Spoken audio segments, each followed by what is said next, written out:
ಕುಲಪತಿಗಳು ನನಗೊಂದು ಇಮೇಲ್ ಕಳಿಸಿದ್ರು. ಪರಿಸರ ದಿನಾಚರಣೆ ಮಾಡ್ತಾ ಇದ್ದೀವಿ, ನಮಗೆ ಬರ್ಲಿಕ್ಕೆ ಸಾಧ್ಯನಾ ಅಂತ. ನಾನು ಬರ್ಲಿಕ್ಕೆ ಎರಡು ಕಾರಣಗಳಿವೆ. ಒಂದು, ನನ್ನ ಸ್ನೇಹಿತ ಪ್ರೊಫೆಸರ್ ಜಗದೀಶ್ ಅವರು ಒಂದು ಮಾತು ಹೇಳಿದ್ರು, ಮತ್ತೆ ನಮ್ಮ ಪ್ರೊಫೆಸರ್ ನಿರಂಜನ್ ಅವರು ವಾನಳ್ಳಿ, ನೇಮಕನೆ, ಸಾಲ್ಕನೆ ಇವೆಲ್ಲ ನನಗೆ ಅಲ್ಲಿ ಓಡಾಡಿದ ಜಾಗ. ನಾನು ಉತ್ತರ ಕನ್ನಡ ಜಿಲ್ಲೆ, ನಾನು ಹುಟ್ಟಿದವರು ನನ್ನ ಅಜ್ಜಿ ಹುಟ್ಟಿದ್ದು ಉತ್ತರ ಕನ್ನಡ. ಹಾಗಾಗಿ ನನಗೊಂದು ಉತ್ತರ ಕನ್ನಡ ಒಂದು ಬಾಂಧವ್ಯನೂ ಇದೆ.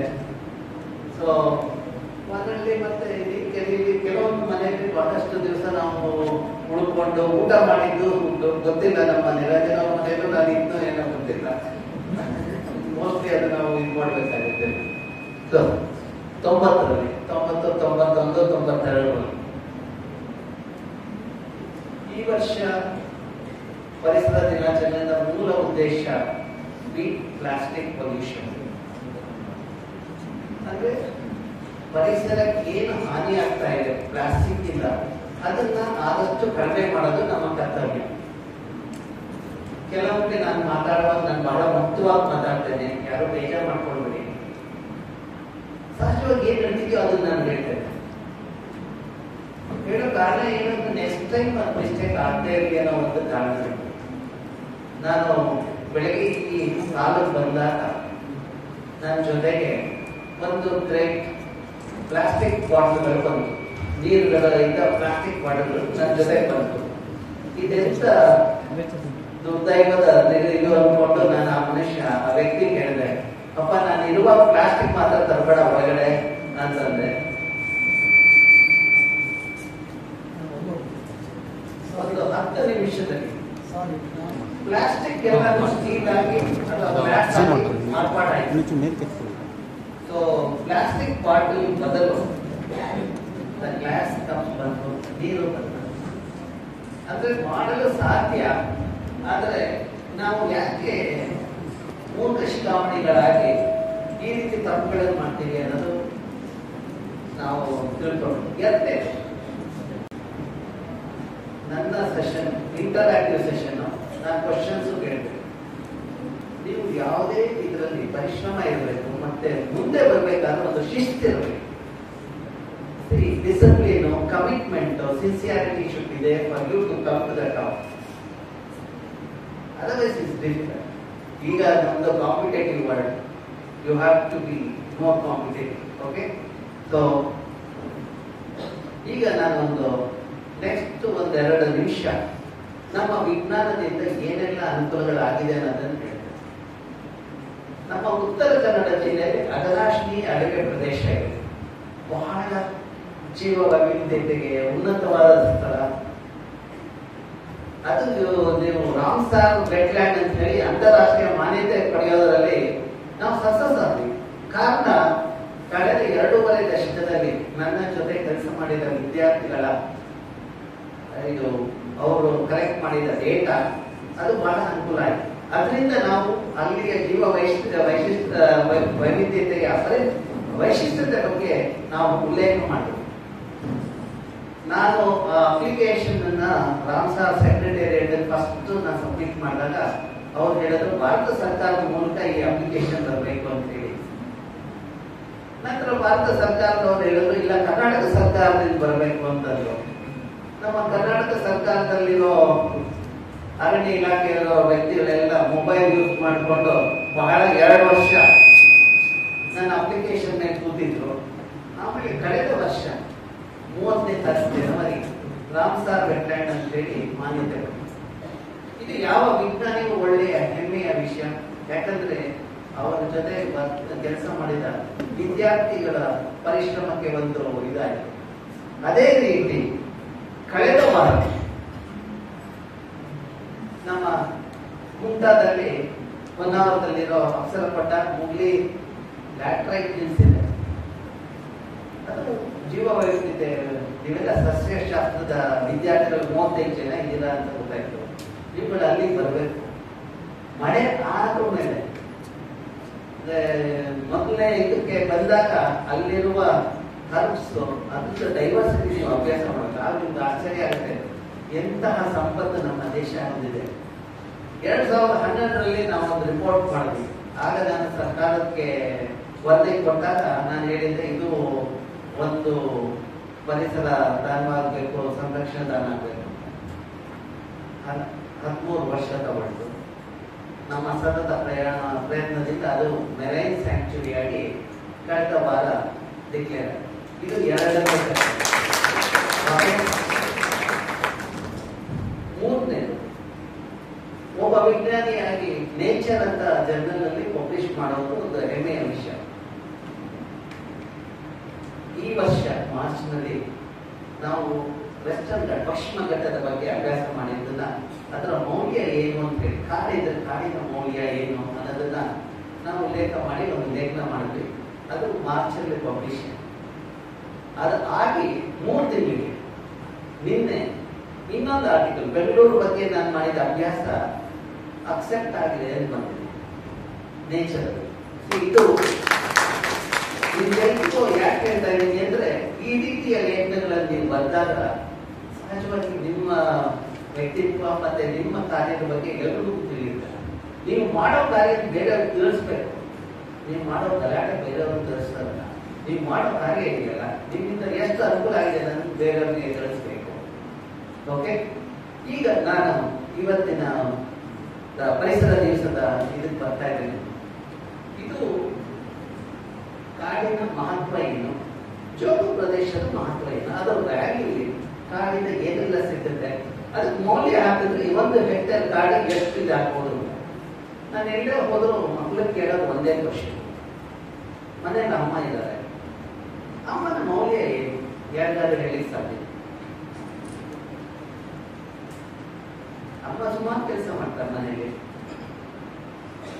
ಅಮ್ಮ ಮಾಡೋ ಕೆಲಸನೆಲ್ಲ ನೀವು ತಗೊಂಡು, ಇವಾಗ ನೀವು ಅಮ್ಮ ಕೆಲಸ ಮಾಡದೆ ಹೋದ್ರೆ ಕೆಲಸದವ್ರು ನಿಂತ್ಕೊಂಡಾಗ ಬಟ್ಟೆ ಒಗೆಯೋದಕ್ಕೆ 3,000 ಕೊಡ್ತೀರ, ಅಡಿಗೆ ಮಾಡಕ್ಕೆ 10,000 ಕೊಡ್ತೀರ. ಇದನ್ನೆಲ್ಲ ಟೈಪ್ ಮಾಡ್ಕೊಂಡು ಬಂದಿದ್ದೀವಿ. ನಿಮ್ಗೆ ಆಶ್ಚರ್ಯ ಆಗುತ್ತೆ ಅಮ್ಮನ ಮೌಲ್ಯ ಎಷ್ಟು ಕೊಡಲು ಸಾಧ್ಯತೆ ಇಲ್ಲ. ಯಾವ ವ್ಯಕ್ತಿ ತನ್ನ ತಾಯಿಯ ಬಗ್ಗೆ ವಿಶ್ವಾಸ ಮತ್ತೆ ಅಭಿಮಾನ ಇರುತ್ತೋ ಅಂದ್ರೆ the child, say we need to teach the child to respect mother. That child when start respecting mother will also respect mother earth. That child will never abuse mother earth. That's what we want in the system. We don't want plastic masters. We need to remove those masters from the system. Okay? ಅದರ ಬಗ್ಗೆ ನಾನು first ಮಾತಾಡ್ತೇನೆ. ಇದು ಈ ಪುಸ್ತಕ ಕಳೆದ October ಅಲ್ಲಿ ನಮ್ಮ ಸ್ಪೀಕರ್ ಅವರು ಪಬ್ಲಿಷ್ ಮಾಡಿದ್ರು. ಇದು ನನ್ನ 25ನೇ ಪುಸ್ತಕ. 2024ರಲ್ಲಿ 25ನೇ ಪುಸ್ತಕ ಬರೆದು ಒಂದು ಹೆಮ್ಮೆಯ ವಿಷಯ. ಅದಕ್ಕೆ ನಾನು ಮೇಡಮ್ ಹೇಳಿದ್ರೆ ಇಂಟ್ರಡ್ಯೂಸ್ ಮಾಡಬೇಡಿ, ನಾನೇ ಸೆಲ್ಫ್ ಮಾಡ್ಕೊಳ್ತಾ ಇದ್ದೀನಿ, ನೀವು ಯಾಕೆ ಮಾಡ್ತೀರಾ ಅಂತ, ಯಾಕೆ ರಿಪೀಟ್ ಬೇಡ ಅಂತ. ಓಕೆ, ಇದು ನಮ್ಮ ಪೋರ್ಟಲ್. ನಿಮ್ಗೆ ಏನೇ ಬೇಕು ಇನ್ಫಾರ್ಮೇಶನ್, ನಾವು ಏನ್ ಕೆಲಸ ಮಾಡಿದ್ದೀವಿ ಎಲ್ಲಾನು ಈ ಪೋರ್ಟಲ್ ಸಿಗುತ್ತೆ. ಓಕೆ, ನಮ್ಮ ಮೂಲ ಉದ್ದೇಶ ಏನು? ನಮ್ಮ ಮಕ್ಕಳಿಗೆ ಒಳ್ಳೆಯ ಗಾಳಿ, ಒಳ್ಳೆಯ ನೀರು ಮತ್ತೆ ಪರಿಸರ ತಿಳಿಸಿ. ಅದನ್ನ ಮಾಡೋದಕ್ಕೆ ಏನ್ ಮಾಡಬೇಕು ಅಂತ, ಯಾವುದೇ ವ್ಯಕ್ತಿಗೆ ನೀವು ಒಳ್ಳೆ ನೀರು ಕೊಟ್ಟಾಗ ಆ ವ್ಯಕ್ತಿ ಸಂತೋಷ ಪಟ್ಟಾಗ ಆ ಮುಖದಲ್ಲಿ ಕಾಣೋ ಸಂತೋಷ ನಿಮ್ಗೆ ಬಹಳ ಇದಾಗುತ್ತೆ, ಖುಷಿ ಕೊಡುತ್ತೆ. ಓಕೆ, ಸೊ ಅದನ್ನ ಮಾಡೋದಕ್ಕೆ ನಮ್ಮ ವಿಜ್ಞಾನದಲ್ಲಿ ನಾವು ಏನ್ ಮಾಡ್ತಾ ಇದ್ದೀವಿ ಅನ್ನೋದನ್ನ ನಾನು ತೋರಿಸ್ತೇನೆ. ಸೊ ಈಗ ನಾನು ಪಾಠ ಮಾಡುವಾಗ ಮಕ್ಕಳಿಗೆ ಯಾವಾಗಲೂ ನಾನು ಈ ರೀತಿ, ಅವರು PhD ಮಾಡ್ತಾ ಇರಬಹುದು ಅಥವಾ ಮಾಸ್ಟರ್ಸ್ ಮಾಡ್ತಾ ಇರ್ಬೋದು, ಫಸ್ಟ್ ಕ್ಲಾಸಲ್ಲಿ ನಾನು ತಗೊಳ್ಳೋದು ಇದನ್ನೇ. ತಪ್ಪೆಲ್ಲ ಗೊತ್ತಿರಬಹುದು, ಇದು ಆಹಾರದ ಸರಪಳಿ. ನೀವು ಇದನ್ನು ಅರ್ಥಕೊಂಡ್ರೆ ನಮ್ಮ ಜೀವನದ ಶೈಲಿಯಲ್ಲಿ ಮಾರ್ಪಾಡಾಗಲು ಸಾಧ್ಯತೆ ಇದೆ. ನೀವು ಇದನ್ನು ನೋಡಿದಾಗ ದಿ ಪ್ಲಾಂಟ್ಸ್ ಪ್ರೊಡ್ಯೂಸ್ ಫುಡ್, ತಮಗೆಲ್ಲರಿಗೂ ಗೊತ್ತು, during photosynthesis. Okay, also you know what is photosynthetic efficiency? What is students? Give me some numbers. Photosynthetic efficiency of plants. Okay, ನಿಮ್ಮ ಮೊಬೈಲ್ ನಾನು ಮೆಸೇಜ್ ಕಳ್ತೀನಿ, ಅದಕ್ಕೆ ರೆಸ್ಪಾಂಡ್ ಮಾಡಿ. ಯಾಕಂದ್ರೆ ನೀವೆಲ್ಲ ಮೊಬೈಲ್ ಪ್ರಿಯರು ಅನ್ಸುತ್ತೆ.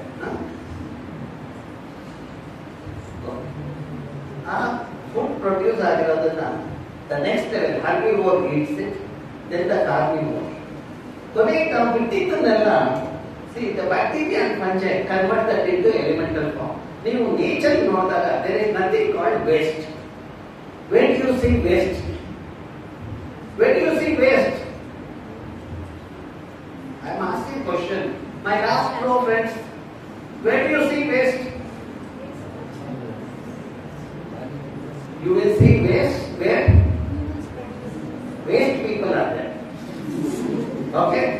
Now let us see who are these waste fellows. See, these are bunch of fellows. For everything they depend on plastic. Okay? They can cook, have a good food in steel plate, but they don't want to cook. They will get put through Swiggy in a plastic container and all. And after getting the food, they will waste that. Look at this man eating samosa in that black polythene. Okay?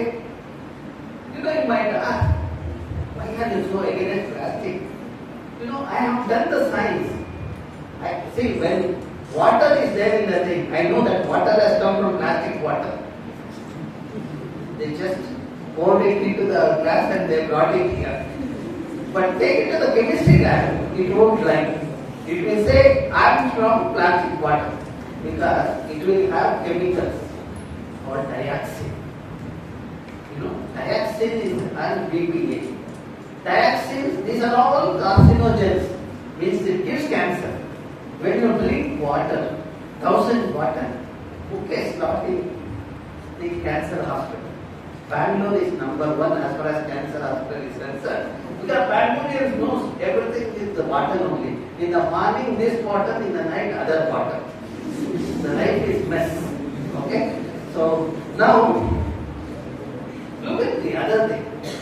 People like us, we do not take the carrier to the hotel to get the food. We are very busy people. We will get it packed in the polythene bags. See, as a scientist, when I analyze that, I found dioxin there. So I tell the children, your parents are not just giving food, they are also giving cancer. So, and look at the tragedy. The countries, the Prime Minister, the top position man has to clean the street. That shows how poor our country is as far as the environment is concerned. Not only that, we make animals also eat plastic. And then we drink milk of that. So, I have talked about it, I'll skip this. Okay? Now, Karnataka, which position the plastic consumption? 5ನೇ ಜಾಗದಲ್ಲಿ. ನಾವು ಮೊದಲನೇ ಜಾಗಕ್ಕೆ ಹೋಗ್ಬೇಕು ಅಂತ ಒದ್ದಾಡಬಾರ್ದು. We should throw things out. ಅದಕ್ಕೆ ಸಾಧ್ಯ ನೀವು decide ಮಾಡಿದ್ರಾಗುತ್ತೆ. If you decide that I will not use plastic, it is possible. ನಾನು ಕೆಲವು ಕಡೆ ಹೋದಾಗ ಟೀ ಅರೇಂಜ್ ಮಾಡಿರ್ತಾರೆ, ಮಹನೀಯರು ಪೇಪರ್ ಕಪ್ಪಲ್ಲಿ ಕೊಡ್ತಾರೆ. ಸರ್, ಪರಿಸರ ಪ್ರಿಯರಲ್ವ ನೀವು, ಪೇಪರ್ ಇಸ್ ಎನ್ವೈರನ್ಮೆಂಟ್ ಫ್ರೆಂಡ್ಲಿ ಅಂತ. ನನಗೆ ಆಶ್ಚರ್ಯ ಆಗಿದೆ, ಆ ಮಹನೀಯರಿಗೆ ಅದರೊಳಗಡೆ ಪ್ಲಾಸ್ಟಿಕ್ ಇದೆ ಅನ್ನೋದೇ ಗೊತ್ತಿಲ್ಲ. ನಾನು ಅದಕ್ಕೆ ಹೇಳ್ತೇನೆ, ದಯವಿಟ್ಟು ನನಗೆ ಬೇಡ ಅಂತ. ಕೆಲವು ಪ್ರದೇಶಕ್ಕೆ ಹೋಗುವಾಗ ನನ್ನ ಬ್ಯಾಗಲ್ಲೇ ಒಂದು ಕಪ್ಪು, ಒಂದು ಸ್ಟೀಲ್ ಪ್ಲೇಟ್ ಇಟ್ಕೊಂಡು ಹೋಗ್ತಿದ್ದೀನಿ. ಯಾಕೆ ಅಂದ್ರೆ ಅವ್ರು ಕೊಡೋ ಪ್ಲಾಸ್ಟಿಕ್ ಇಂದ ಯಾಕೆ ಇದು ಮಾಡ್ಕೊಡೋದು ಅಂತ. ಸೊ ಕೆಲವೊಮ್ಮೆ ಅದರಿಂದ ಮೆಸೇಜು ಹೋಗುತ್ತೆ ಮಕ್ಕಳಿಗೆ. ಓಕೆ, ನೋಡಿ ನಾವು ಮಾಡಿದ ದುರಂತ ಏನು. Plastic has got into the ocean. Plastic is everywhere. ನೀವು ಬೇಕಾದ್ರೆ ನೀವು ಬ್ಲಡ್ ಟೆಸ್ಟ್ ಮಾಡಿಸಿ, ಮೈಕ್ರೋ ಪ್ಲಾಸ್ಟಿಕ್, ನ್ಯಾನೋ ಪ್ಲಾಸ್ಟಿಕ್, ಅದ್ರ ಕಾನ್ಸಂಟ್ರೇಷನ್ ಎಷ್ಟಿದೆ ಅನ್ನೋದ್ರ ಮೇಲೆ ನಿಮ್ಮ ಬಾಡಿದು ಕಂಡೀಷನ್ ಡಿಸೈಡ್ ಆಗುತ್ತೆ.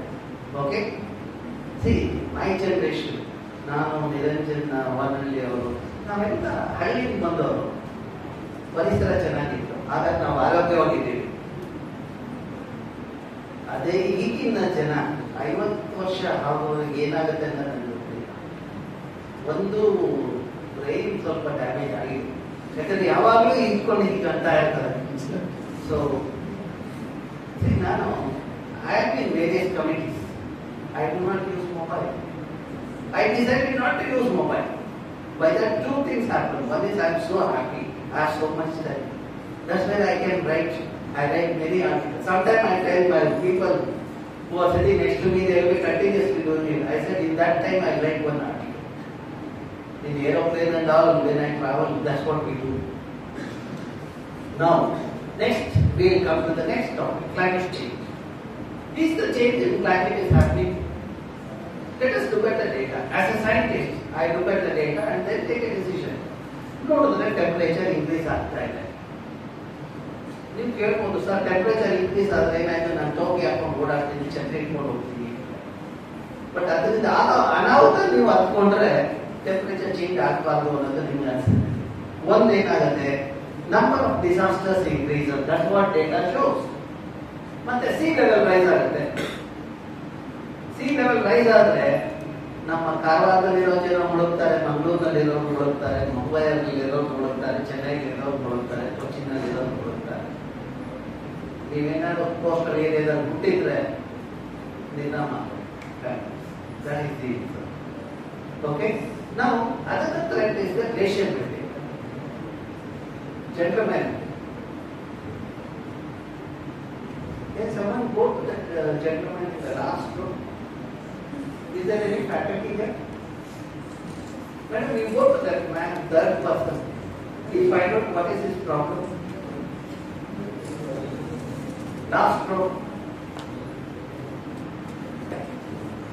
Because of the temperature increase. ಅದರಿಂದ ಏನಾಗ್ತಾ ಇದೆ ಅಂದ್ರೆ, ಗ್ಲೇಷಿಯರ್ ಮೇಲೆ ಸೂರ್ಯನ ಕಿರಣಗಳು ಇದ್ದಾಗ ರಿಫ್ಲೆಕ್ಟ್ ಆಗುತ್ತೆ. ಈಗ ಆ ರಿಫ್ಲೆಕ್ಟ್ ಆಗೋದು ಏನಾಗ್ತಾ ಇದೆ ಅಂದ್ರೆ, ಈ ಪ್ರದೇಶದಲ್ಲಿ ತಗ್ಗಿರೋದ್ರಿಂದ ಅಬ್ಸರ್ವ್ ಆಗುತ್ತೆ ಎನರ್ಜಿ. ಎನರ್ಜಿ ಅಬ್ಸರ್ವ್ ಆದಾಗ ಇನ್ನೂ ಗ್ಲೇಷಿಯರ್ ಮೆಲ್ಟ್ ಆಗ್ತಾ ಹೋಗುತ್ತೆ. ಗ್ಲೇಷಿಯರ್ ಮೆಲ್ಟ್ ಆದ್ರೆ ಏನಾಗುತ್ತೆ, ಸಿ ಲೆವೆಲ್ ರೈಸ್ ಆಗುತ್ತೆ. ಸೊ ಇದೊಂದು ದುರಂತಕ್ಕೆ ಕಾರಣ ಆಗುತ್ತೆ. ನಂತರ ನೀವೆಲ್ಲ ಸಸ್ಯ ಶಾಸ್ತ್ರದ ವಿದ್ಯಾರ್ಥಿಗಳೆಲ್ಲ ನಾವು ಎಷ್ಟು ಸ್ಪೀಶೀಸ್ ಕಳ್ಕೊಡ್ತೀವಿ ಅನ್ನೋದು ನಾವು ಅಭ್ಯಾಸ ಮಾಡ್ತೀವಿ. ಕೋರಲ್ 1.5 ಡಿಗ್ರಿ ಇನ್ಕ್ರೀಸ್ ಆದ್ರೆ 70% ಅಷ್ಟು ಕೋರಲ್ ಲಾಸ್ ಆಗುತ್ತೆ.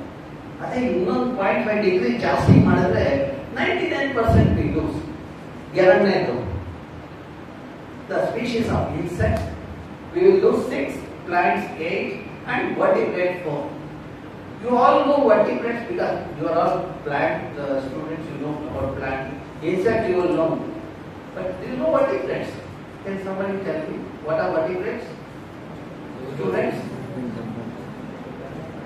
Vertebrates. ಕನ್ನಡದಲ್ಲಿ ಹೇಳಿ.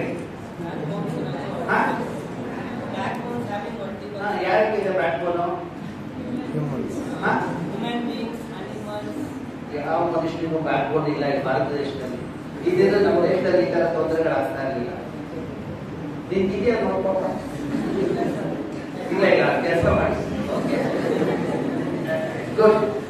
ಓಕೆ, ಈಗ ನಾನು ಇನ್ಸೆಕ್ಟ್ ಬಗ್ಗೆ ಹೇಳಿದ್ನಲ್ಲ, ಇನ್ನೊಂದು 0.5 ಡಿಗ್ರಿ ಜಾಸ್ತಿ ಮಾಡಿ ಏನಾಗುತ್ತೆ, ಆ ರೋಗ ಜಾಗದಲ್ಲಿ 10 ನಿಮಿಷ ಹೋಗುತ್ತೆ. ಯಾವ ಇದು ಇನ್ಸೆಕ್ಟ್ ಅಂದ್ರೆ ಬರೀ ಮಸ್ಕಿಟೋ ಇದಲ್ಲ, ಸ್ಥಳೀಯ ಪ್ರಭೇದಗಳು ನಮ್ಮ ಪಾಲಿನೇಷನ್ ಮಾಡ್ತಾವಲ್ಲ, ಆ ಇದನ್ನ ನಾವು ಕಳ್ಕೊಂಡಿದ್ದೀವಿ. ದುಂಬಿಗಳು, ವಿಧ ವಿಧವಾದ ದುಂಬಿಗಳನ್ನು ನಾವು ಕಳ್ಕೊಂಡಿದ್ದೀವಿ.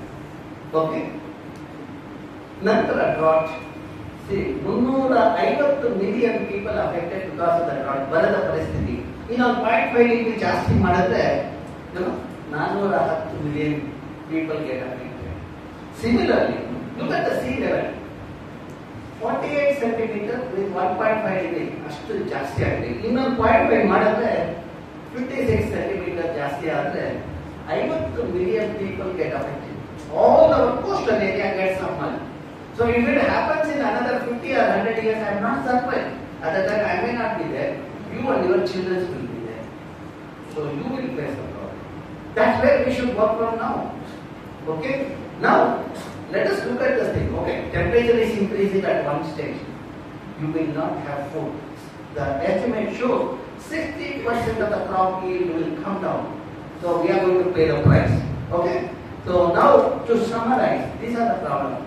Okay, ಆಹಾರ ಇಲ್ಲ, ನೀರಿಲ್ಲ, ಎರಡನೇದು the disease vectors will increase. Dengue, chikungunya ಎಲ್ಲ ಜಾಸ್ತಿ ಆಗುತ್ತೆ. ಕೋವಿಡ್ ತಿರ್ಗಾ ವಾಪಸ್ ಬಂದಿದೆ. ಯಾಕೆ? ಟೆಂಪರೇಚರ್ ಫೇವರಬಲ್ ಎನ್ವೈರನ್ಮೆಂಟ್ ಇರೋದ್ರಿಂದ. Okay, this is what I have said so far. The flood, drought, flooding will happen, drought will happen, then you will have a crop yield reduction, etc. That's where you have to do the science. ನೀವು ಕ್ಲಾಸ್ನಲ್ಲಿ ಇದ್ದಾಗ concept ಬಗ್ಗೆ ಅರ್ಥ ಮಾಡ್ಕೊಳ್ಳಿ.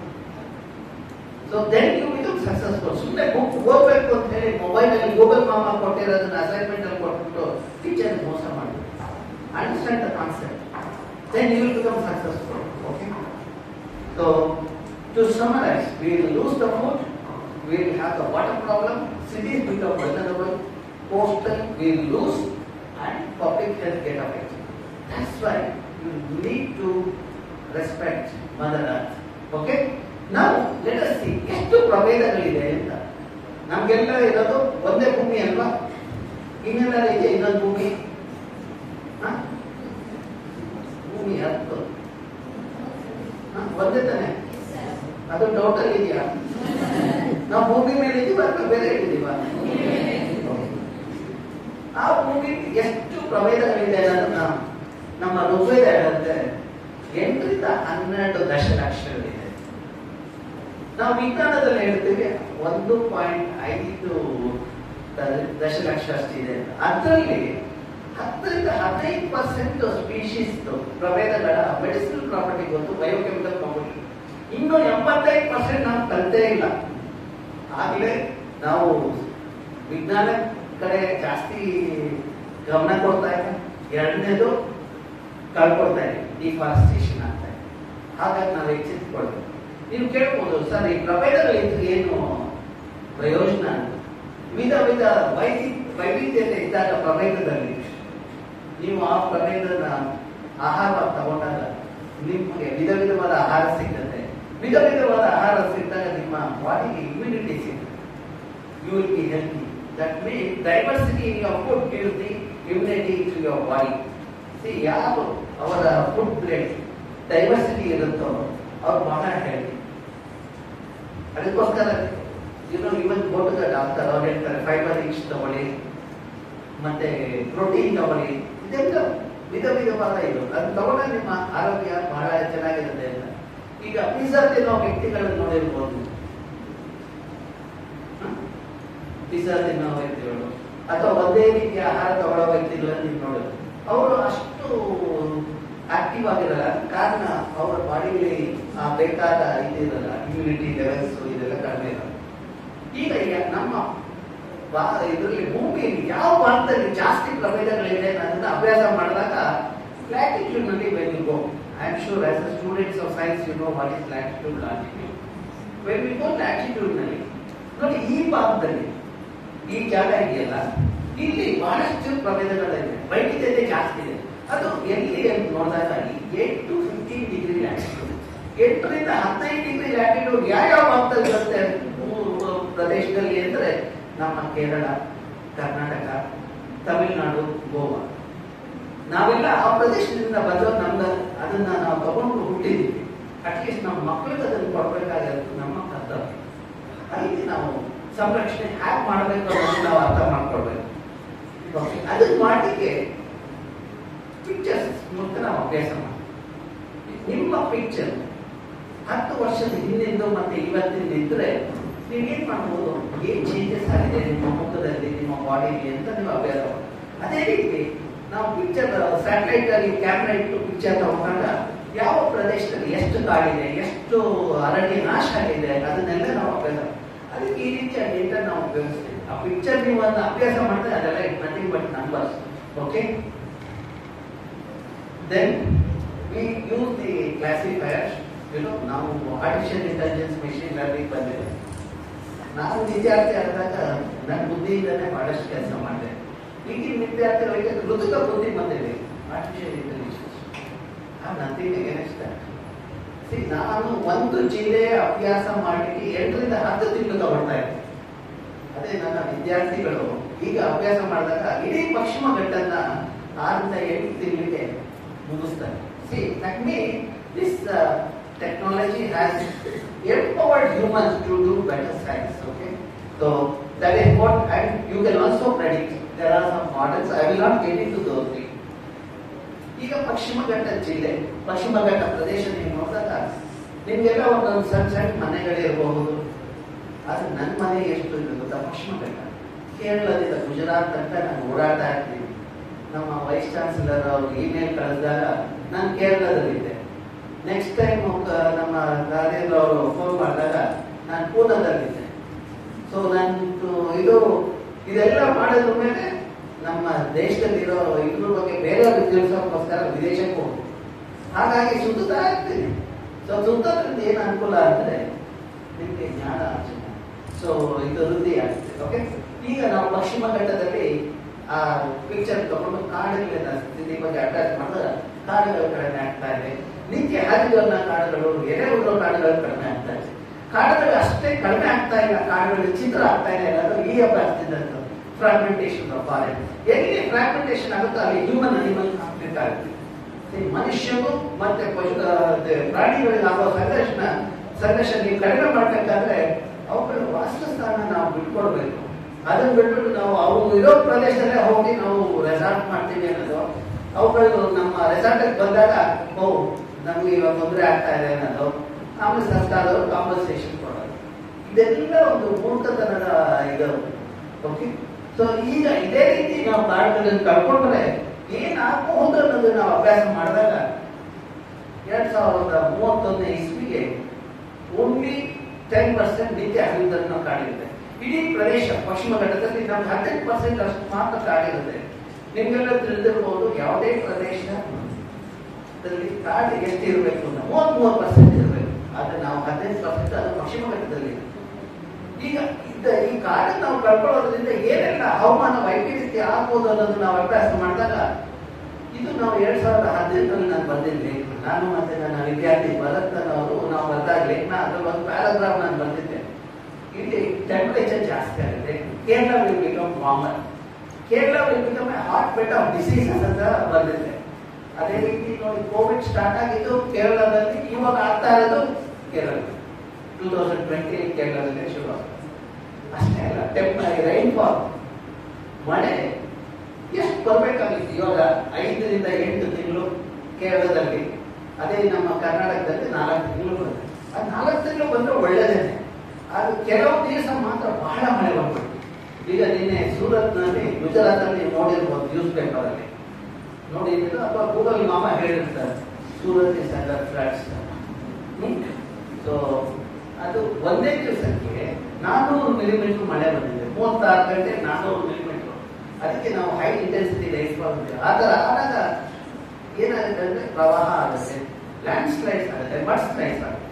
So ನಾನು ಈ ಲೇಖನ ಬಂದಾಗ ಒಂದು ಪ್ಯಾರಾಗ್ರಾಫ್ ಅಲ್ಲಿ ಹೇಳಿದ್ದೆ, you will pay the heavy price in Kodagu and in Kerala. ನಾನು ಹೇಳಿದಾಗೆ 2018 ಅಲ್ಲಿ ಬಂದಿದ್ದ ಲೇಖನ ಅಥವಾ ಒಂದು ಪ್ಯಾರಾಗ್ರಾಫ್ ಅಲ್ಲಿ ಉಲ್ಲೇಖ ಮಾಡಿದೆ. 2019 ಅಲ್ಲಿ ಮಳೆ ಬಂದಾಗ ಫ್ಲಡ್ಸ್ ಆಯ್ತು. ನಮ್ಮ ಕೊಡಗಿನಲ್ಲಿ ಆ ದೇವಸ್ಥಾನದ ಪೂಜಾರಿ ಅವರು ಫ್ಯಾಮಿಲಿ ಅವರು ಭಾಷಣ ಎಂತ ದೂರ ಅದೆಲ್ಲ ಆಯ್ತು. ಆದ್ರೆ ನಮ್ಮ ಲೇಖನದ ಬಗ್ಗೆ ಬಹಳಷ್ಟು ಜನ ಉಲ್ಲೇಖ ಮಾಡಿದ್ರು. ನಾನು ಅಂದ್ಕೊಂಡೆ ಓಕೆ, ಸ್ವಲ್ಪ ಏನೋ ಜ್ಞಾನ ಬರ್ತಾ ಇದೆ ಜನಕ್ಕೆ ಅನ್ಕೊಂಡೆ. ಆದ್ರೆ ನಮ್ಮ public memory is two short. ಅದು ಒಂದು ವಾರ ಮಾತಾಡಿದ್ರು ಅಥವಾ 1 ತಿಂಗಳು ಮಾತಾಡಿದ್ರು. ಅದಾದ್ಮೇಲೆ ಏನಾಯ್ತು, 2001 ವೈನಾಡ್ನಲ್ಲಿ 150 ಫ್ಯಾಮಿಲಿ ವಾಶ್ ಔಟ್ ಆಯ್ತು. ವಾಶ್ ಔಟ್ ಆದ ಕಾರಣ ಅಂದ್ರೆ ಪರಿಸರ ಸೂಕ್ಷ್ಮ ಪ್ರದೇಶ, ಅದು ಕಾಡುಗಳಿರೋ ಪ್ರದೇಶಗಳನ್ನ ತಗೊಂಡೋಗಿ ಟೀ ಪ್ಲಾಂಟೇಶನ್ ಮಾಡಿದ್ದಾರೆ. ಆ ಕಾಡನ್ನು ಕಟ್ ಮಾಡೋದಕ್ಕೆ ಎಕ್ಸ್ಪರ್ಟ್ಸ್ ಇದ್ರು ಕೇರಳದಲ್ಲಿ. ಈ ಟೀ ಪ್ಲಾಂಟರ್ಸ್ ಇದಾರಲ್ಲ, ಅವ್ರನ್ನ ಹೈರ್ ಮಾಡ್ಬಿಟ್ಟು ಈ ಕಾಡನ್ನೆಲ್ಲ ಕಟ್ ಮಾಡಿಸಿದ್ರು. ಅಲ್ಲಿರೋ ಕಾಡನ್ನ ಅಲ್ಲಿ ಟೀ ಪ್ಲಾಂಟೇಶನ್ ಮಾಡಿದ್ರು. ಆಮೇಲೆ ಆ ಟೀ ಪ್ಲಾಂಟೇಶನ್ ಅಲ್ಲೇ ಈ ಕಾಡು ಕಟ್ ಮಾಡೋ ಜನ ಇದಾರಲ್ಲ, ಅವ್ರನ್ನೆಲ್ಲ ಕೆಲಸಕ್ಕೆ ಇಟ್ಕೊಂಡ್ರು. ಒಂದೇ ಮಳೆಯಲ್ಲಿ ಆ 150 ಫ್ಯಾಮಿಲಿನೂ ವಾಶ್ ಔಟ್ ಆಯ್ತಲ್ಲ. They were all experts of tree cutting. V last them. Why we lost them? Because they were sitting in ecologically fragile region or ecologically sensitive region. Okay.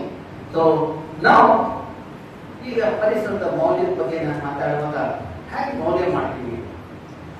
ಕಾಡಿನಿಂದ ಏನೆಲ್ಲ ಸಿಗುತ್ತೆ? ಕಾಡಿಂದ ಕಟ್ಟಿಗೆ ಸಿಗುತ್ತೆ, ಕಿರು ಅರಣ್ಯ ಉತ್ಪನ್ನಗಳು ಸಿಗುತ್ತೆ, ಮತ್ತೆ ಈ ಟಿಂಬರ್ ಸಿಗುತ್ತೆ. ಇದೆಲ್ಲ ಎಷ್ಟು ಸಿಗುತ್ತೆ? ಅದು ಮಾರ್ಕೆಟ್ ವ್ಯಾಲ್ಯೂ ಮತ್ತೆ ಅದನ್ನೆಲ್ಲ ನೀವು ಇದು ಮಾಡಿದ್ರೆ ಸರ್ವಿಸಸ್. ಅದೇ ರೀತಿ ಕಾಡಿಂದ ಆಕ್ಸಿಜನ್ ಸಿಗುತ್ತೆ, ಅದು ಆಕ್ಸಿಜನ್ ವ್ಯಾಲ್ಯೂ ಏನು, ಮತ್ತೆ ಪಾಲಿನೇಷನ್, ಇದನ್ನೆಲ್ಲ ರೆಗ್ಯುಲೇಟರಿ ಸರ್ವಿಸ್ ಅಂತೀವಿ, ಕಲ್ಚರಲ್ ಸರ್ವಿಸಸ್. ನೀವು ನಮ್ಮ ಉತ್ತರ ಕನ್ನಡ ಜಿಲ್ಲೆಗೆ ಬನ್ನಿ ಅಥವಾ ಶಿವಮೊಗ್ಗಕ್ಕೆ ಬನ್ನಿ ಅಥವಾ ದಕ್ಷಿಣ ಕನ್ನಡ ಜಿಲ್ಲೆಗೆ ಬನ್ನಿ, ನಮ್ಮ ದೇವರ ಕಾಡು ಅನ್ನೋದಿದೆ. ಯಾಕಂದ್ರೆ ನಮ್ಮ ಹಿರಿಯರು ತಿಳ್ಕೊಂಡಿದ್ದು ಏನಂದ್ರೆ ಎಲ್ಲಿ ದೇವರ ಕಾಡಿದೆಯೋ ಅಲ್ಲಿ ನೀರು ಸಿಕ್ಕತ್ತೆ. ಈಗ ನಿರಂಜನ ಅವ್ರ ಮನೆ ಪಕ್ಕ ಜರಿಗೆ ನೀರು ವರ್ಷವಿಡೀ ಇರ್ಬೇಕಾದ್ರೆ ಸುತ್ತಮುತ್ತ ಕಾಡು ಇರಬೇಕು.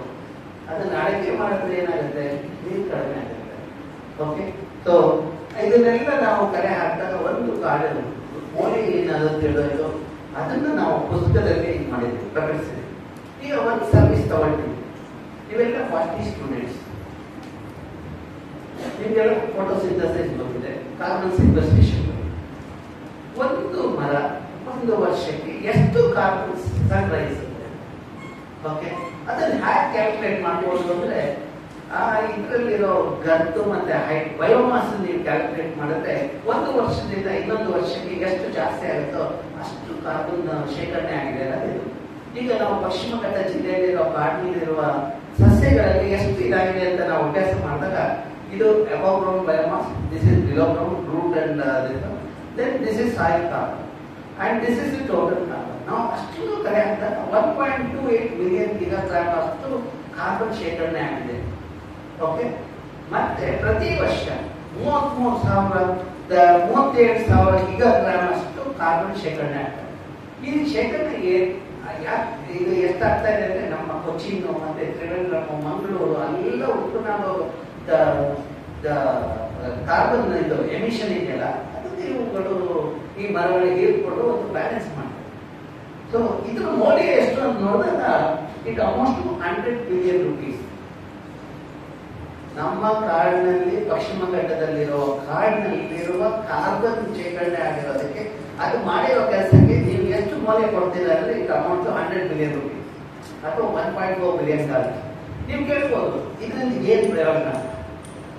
ಅಂತಾರಾಷ್ಟ್ರೀಯ ಮಟ್ಟದಲ್ಲಿ ನಾನು ಭಾರತದ ಪ್ರತಿನಿಧಿಯಾಗಿ ನಾವು ಬೇರೆ ದೇಶಕ್ಕೆ ಹೋದಾಗ ನಾನು ಅವ್ರಿಗೆ ಹೇಳೋದಿದ್ದೇನೆ, ನೀವೆಲ್ಲ ಹೊರಗಡೆ ಹಾಕಿರೋ ಕಾರ್ಬನ್ ಅನ್ನ ನಮ್ಮ ಗಿಡ ಮರಗಳು ಪಶ್ಚಿಮ ಘಟ್ಟದಲ್ಲಿ ಹಿಮಾಲಯದಲ್ಲಿ ಇಟ್ಕೊಳ್ತಾ ಇದ್ದಾರೆ. ನೀವು ಉದಾರ ಆದಾಗ ಇಂಡಸ್ಟ್ರಿಯಲೈಸ್ ಆದಾಗ ನಮ್ಮ ದೇಶದಲ್ಲಿ ಇಂಡಸ್ಟ್ರೀಸ್ ಇರಲಿಲ್ಲ ಅಂದ್ರೆ ನಮ್ಮ ಕಾಡಿನಲ್ಲಿರುವ ಕಾರ್ಬನ್ ನೀವುಗಳು ಹೊರ ಹಾಕಿರೋದು. ಅದಕ್ಕೆ ನಮ್ಮ ಕಾಡುಗಳು ಮಾಡಿರೋ ಸರ್ವಿಸ್ಗೆ ನೀವು 100 ಬಿಲಿಯನ್ ರುಪೀಸ್ ಕೊಡಬೇಕು ಅಂತ. See, they also agree for that. And that is how we get the money for conservation. That's how the science helps. That is where youngsters of today is required to do this kind of science. Okay? So, okay, ಎರಡನೇದು ಎಲ್ರಿಗೂ ನೀರು ಬೇಕಲ್ವಾ. Mobile ಪ್ರಿಯರು last bench ಅಲ್ಲಿರೋ ನೀರು ಬೇಕಾ, ಕುಡಿತೀರಾ ಇಲ್ವಾ? ಸ್ವಲ್ಪ ಜೋರಾಗಿ ಅದು ಲಾಸ್ಟ್ ಬೆಂಚ್ ಬರ್ತಾ ಇಲ್ಲ. ನೀರು ಬೇಕಿಲ್ಲಪ್ಪ ನಿಮಗೆ. ನೋಡು, ನೀನು ಮುಟ್ಟೋ ಮುಂಚೆ ನಾನು ಅಲ್ಲಿ ನೋಡೋದಾಗ ನೀರಿತ್ತು. ಈಗ ಅದೇ ಪ್ರದೇಶದಲ್ಲಿ ಮಳೆ ಬರೋ ಟೈಮಲ್ಲಿ ಹೋದಾಗ ನೀರು ಕಾಣಿಸ್ತದೆ. ಇದು ಏನ್ ಕಾರಣ ಇರೋದನ್ನು ನಾವು 36 ತಿಂಗಳು ಅಭ್ಯಾಸ ಮಾಡಿ ವಿಜ್ಞಾನಿಗಳಾದ ನಮ್ಮ ಕೆಲಸ ಏನು ಮಾನಿಟರ್ ಮಾಡೋದು. ಆಮೇಲೆ ಅದರಿಂದ ಬಂದ ಈ ವಿಷಯನ ನಾವು ಈ ಪ್ರಬಂಧದಲ್ಲಿ ಬರೀತೀವಿ ನಾವು. ಅದಕ್ಕೆ ನಾವು ಅಭ್ಯಾಸ ಮಾಡೋದಕ್ಕೆ 36 ತಿಂಗಳು ಮಾಡಿದಾಗ ಬಹಳಷ್ಟು ಇಂಟ್ರೆಸ್ಟಿಂಗ್ ಥಿಂಗ್ ಗೊತ್ತಾಯ್ತು. ಈಗ ನಾನು ನಿಮ್ಮ ಶರಾವತಿ ನದಿ ತಗೊಂಡು 65 ಇಸ್ವಿ ನಾವು ಡ್ಯಾಮ್ ಕಟ್ಟಿದ್ವಿ. ಡ್ಯಾಮ್ ಕಟ್ಟಿದಾಗ ನಾವು ಮಾಡಿದ್ದೇನು, 179 ಹಳ್ಳಿಗಳನ್ನು ಮುಳುಗಡೆ ಮಾಡಿ ಆ ಹಳ್ಳಿಲಿದ್ದ ರೈತರನ್ನ ನಾವು ಅಲ್ಲಿಂದ ತಗೊಂಡೋಗಿ ಡ್ರೈ ಬೆಲ್ಟ್ ಹಾಕಿದ್ವಿ ಭದ್ರಾವತಿ. ಇಲ್ಲಿ ನೀರು ಸಮೃದ್ಧವಾಗಿತ್ತು ಶರಾವತಿ ನದಿ ಪ್ರದೇಶದಲ್ಲಿ. ಅವರು ವೆಟ್ ಕಲ್ಟಿವೇಶನ್ ಮಾಡ್ತಾ ಇದ್ರು, ಪ್ಯಾಡಿ ಇದೆಲ್ಲ. ಈಗ ಅವ್ರನ್ನ ಡ್ರೈ ಏರಿಯಾಗೆ ಹಾಕಿದ್ವಿ. ಅವ್ರೇನ್ ಮಾಡಿದ್ರು, ಅವ್ರೇನು ಮಾಡಕ್ಕಾಗ್ತಿಲ್ಲ ಈ ಜಮೀನ್ದಾರರು. ಅವ್ರೇನ್ ಮಾಡಿದ್ರು, ಈ ರಿಸರ್ವಾಯರ್ ಕಂಪ್ಲೀಟ್ ಆಗೋ ತನಕ ವೇಟ್ ಮಾಡಿದ್ರು. ನಂತರ ರಿಸರ್ವಾಯರ್ ಆಗಿದ ತಕ್ಷಣ ಈ ಪ್ರದೇಶಕ್ಕೆ ಬಂದು ಕಾಡುಗಳನ್ನು ಕತ್ತರಿಸಿ ಅಲ್ಲಿ ಅರಣ್ಯನ ತೆಗೆದು ಇದನ್ನ ವ್ಯವಸಾಯಕ್ಕೆ ಮಾಡಿದ್ರು. ಇವತ್ತು ಅದು ಡಿಗ್ರೇಡೆಡ್ ಲ್ಯಾಂಡ್ ಆಗಿದೆ. ಒಂದು ಭಾಗದಲ್ಲಿ ಈ ರೀತಿಯ ಸಮೃದ್ಧವಾದ ಕಾಡಿದೆ, ಇನ್ನೊಂದು ಭಾಗದಲ್ಲಿ ಈ ರೀತಿಯಾಗಿದೆ. ಈ ಭಾಗದಲ್ಲಿ ಸಮೃದ್ಧವಾದ ಕಾಡಿದೆ, ಈ ಭಾಗದಲ್ಲಿ ಕಾಡು ಗೋಳಾಗಿದೆ. ಸೊ ಇದು ನಮ್ಮ ರಿಮೋಟ್ ಸೆನ್ಸಿಂಗ್ ಇದ್ರಲ್ಲಿ ನೋಡಿದಾಗ ಎಲ್ಲೆಲ್ಲಿ ಹಸಿರಿದೆಯೋ ಅಲ್ಲಿ ಸಮೃದ್ಧವಾದ ಕಾಡಿದೆ, ಎಲ್ಲಿ ಹಳದಿ ಮತ್ತೆ ಕೆಂಪು ಇದೆಯೋ ಅಲ್ಲಿ ಬರಡಾಗಿದೆ ಅಥವಾ ವ್ಯವಸಾಯ ಭೂಮಿ ಇದೆ. ಈಗ ನೀವು ಈ ಡ್ಯಾಮ್ ಮಾಡಿದ್ರಿಂದ ಏನಾದರೂ ತೊಂದರೆ ಆಗಿದೆ ಆಗಿದೆಯಾ, ಮಳೆಯಲ್ಲಿ ಏನಾದ್ರು ಏರ್ಪೇರ್ ಆಗಿದೆಯಾ ಅಂತ ಅಭ್ಯಾಸ ಮಾಡ್ಬೇಕಾದ್ರೆ ಈಗ 125 ವರ್ಷದ ಮಳೆಯ ದಾಖಲೆ ನಮ್ಮಲ್ಲಿದೆ. We have data of rain every day for last 25 years. You just download that data, dividing into 2 time period. 1901 to 1964, 1965 to today. When you do that, you will be surprised. 1901ರಿಂದ 1964ವರೆಗೂ ಆ ಇಡೀ ಜಲನಯನ ಪ್ರದೇಶದಲ್ಲಿ, ಈ ಪ್ರದೇಶದಲ್ಲಿ 3000ರಿಂದ 4500 ಮಿಲಿಮೀಟರ್ ಮಳೆ ಆಗ್ತದೆ. ಈಗ 65 ಮೇಲೆ, ಅಂದ್ರೆ ನಿಮ್ಮ ತಂದೆ ತಾಯಿ ಅವರೆಲ್ಲ ಹುಟ್ಟಿದ ವರ್ಷ ಆದ ಮೇಲೆ ಏನಾಯ್ತು, ಈ ಭಾಗದಲ್ಲಿ 3000ರಿಂದ 4500 ಇದೆ, ಈ ಭಾಗದಲ್ಲಿ 1700ರಿಂದ 1800 ಮಿಲಿಮೀಟರ್ ಇದೆ. ಅಂದ್ರೆ 50% ಮಳೆ ಕಡಿಮೆ ಆಗಿದೆ. ನಿಮ್ಗೆಲ್ಲ ಗೊತ್ತಿರೋ ಪಶ್ಚಿಮ ಘಟ್ಟದ ಗುಡ್ಡಗಾಡು ಪ್ರದೇಶದಲ್ಲಿ high hillock and tall trees used to stop the clouds. Because of that we used to have rain.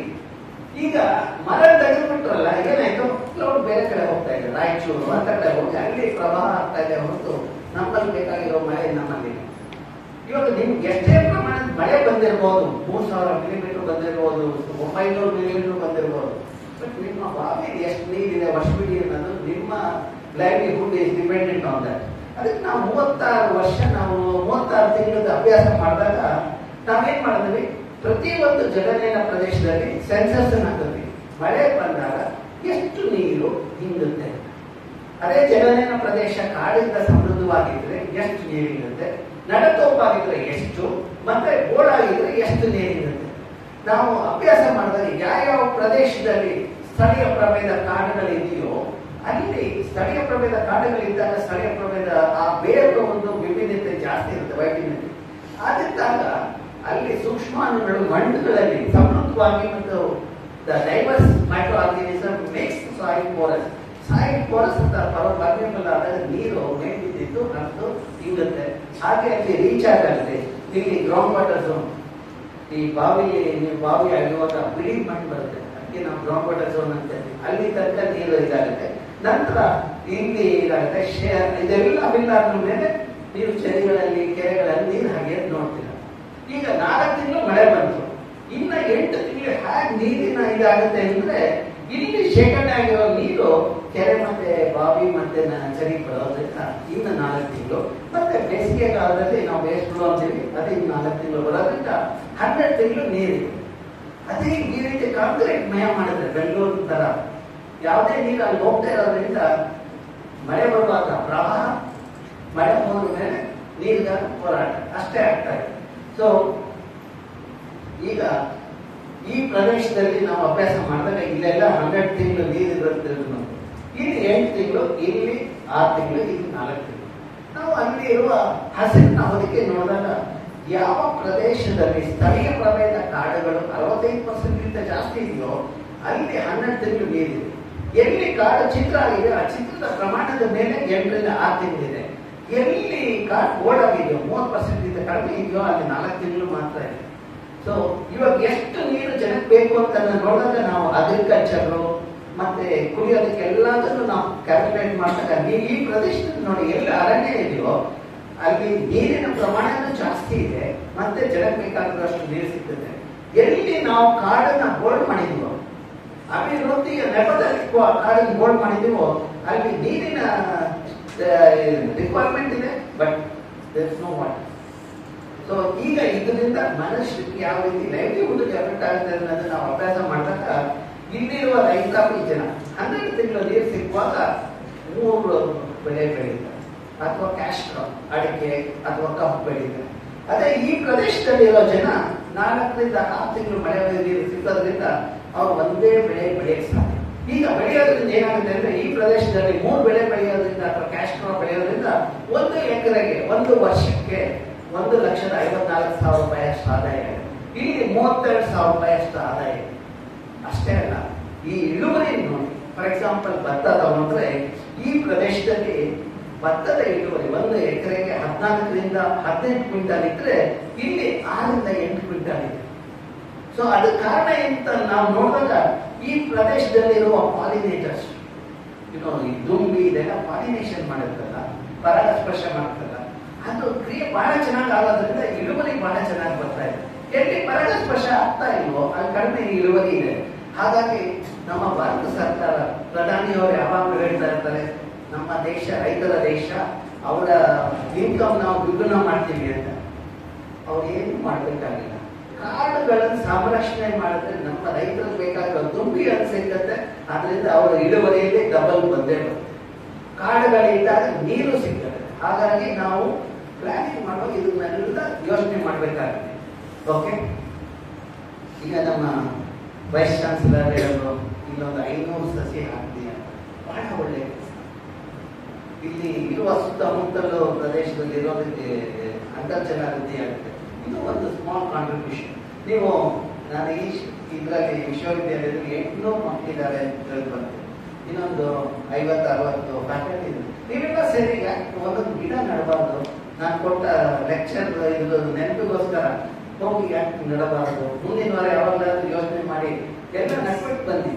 ಎಲ್ಲ ಸ್ಥಳೀಯ ಪ್ರಭೇದ ಇದು ಮಾಡಿ. ಆಮೇಲೆ ಏನೋ ಒಂದು ಇದನ್ನ ತಗೊಂಡೋಗ್ಬಿಟ್ಟು ಒಂದು ಕುರುಸುಗಳ ಗಿಡ ಹಾಕೋದು ಅದೆಲ್ಲ ಮಾಡ್ಬೇಡಿ. ಸ್ಥಳೀಯ ಪ್ರಭೇದ ಫೈಟರ್ಸ್ ನಿಮ್ಮ ಇದು ಅಶ್ವಥ ಇರ್ಬೋದು, ಅಥವಾ ಫೈಟರ್ಸ್ ಬೆಂಗಾಲೆನ್ಸಸ್, ಆ ರೀತಿ ಬಹಳಷ್ಟು ಇದಿದೆ. ಅದರಿಂದ ಅವರ ಮ್ಯಾಂಗೋ ಇಲ್ಲದವರ ಆ ರೀತಿ ಹಣ್ಣಿನ ಇದು ಅವರು ಉಲ್ಲೇಖ ಮಾಡಿದ್ರು ಪ್ರೊಫೆಸರ್ ನಿರಂಜನ್ ಅವರು. ಹಣ್ಣಿನ ಗಿಡಗಳು ಬಹಳ ಒಳ್ಳೆಯ ಕೆಲಸ.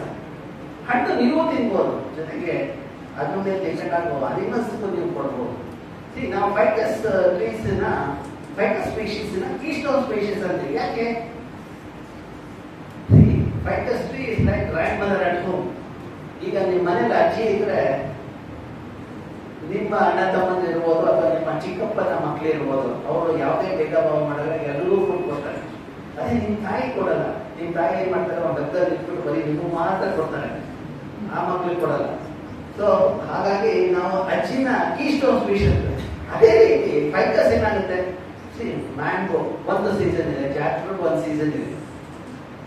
ಆ ಸೀಸನ್ ಎಲ್ಲ ಆದ್ರೂ ಯಾವಾಗ ಯಾವುದೇ ಸಸ್ಯ ಹಣ್ಣು ಕೊಡಲ್ವೋ ಆ ಟೈಮಲ್ಲಿ ಫೈಟಸ್ ಸ್ಪೀಶೀಸ್ ಹಣ್ಣು ಕೊಡುತ್ತೆ. It maintain the continuity of the food availability in the ecosystem. That's why we call fighters as keystone species. Similarly, tigers are known as keystone species. Where tiger is there, you will get water. Where two-legged tigers are there, only conflicts will be there. Okay. Now, I'll give another example, and then I'll come to Bangalore. Okay. Here two new species of fish we described. We get a name, Schistula navodensis, Schistula chalavensis. ಅದರ ವೈಶಿಷ್ಟ್ಯತೆ ಏನು ಅಂದ್ರೆ, ನಾವು ಅಭ್ಯಾಸ ಮಾಡಿದಾಗ ಅದಕ್ಕೆ it has a medicinal property. You can if you eat that without any frying and all, the raw one if you eat, you will not have bronchitis or asthma. So I thought, okay, it has a medicinal property. We have discovered that. Let me become a billionaire. I brought those species to Bangalore, cultured it in our labs. ಆಮೇಲೆ ಇದು ಅದರ ವೈದ್ಯಕೀಯ ಗುಣ ನಾವು ಅಭ್ಯಾಸ ಮಾಡಿದಾಗ ಆ ಯಾವುದೇ ಒಂದು ಸ್ಪೆಸಿಮನ್ ಅಲ್ಲಿ ವೈದ್ಯಕೀಯ ಗುಣ ಇಲ್ಲ.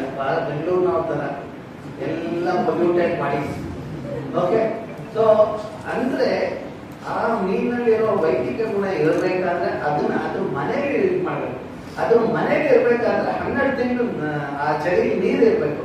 12 ತಿಂಗಳು ಚಳಿ ನೀರು ಇರಬೇಕಾದ್ರೆ ಸುತ್ತಮುತ್ತಲು ಜಲನಯನ ಪ್ರದೇಶದಲ್ಲಿ ಸ್ಥಳೀಯ ಪ್ರಭೇದ ಕಾಡುಗಳಿರಬೇಕು.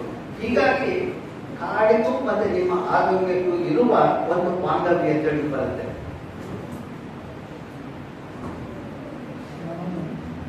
ಗೋಕರ್ಣದ ಕೆಂಪು ಹಲವೆಯನ್ನು ತಂದು ಬೆಂಗಳೂರಲ್ಲಿ ಬೆಳೆಸಿದ್ರು ಸರ್. ಅದು ಅಲ್ಲಿ ಗೋಕರ್ಣದಲ್ಲಿ ಭತ್ತ ಕೆಂಪಿದೆ, ಇಲ್ಲಿ ಹಸಿರಾಗಿದೆ. ಓಕೆ, ನಾವು next I will give an example. ಈಗ ನಮ್ಮ ವೈಸ್ ಚಾನ್ಸಲರ್ ಒಂದು ಎಕ್ಸಾಂಪಲ್ ಕೊಟ್ಟರೆ ಹಾಗೆ ಮಾರ್ಪಾಡಾಗುತ್ತೆ ಅಂತ. ನಾವು ಹವಾಮಾನ ವೈಪರೀತ್ಯ ಆಗ್ತಾ ಇರೋದ್ರ ಬಗ್ಗೆ ಉಲ್ಲೇಖ ಮಾಡ್ತೀವಿ.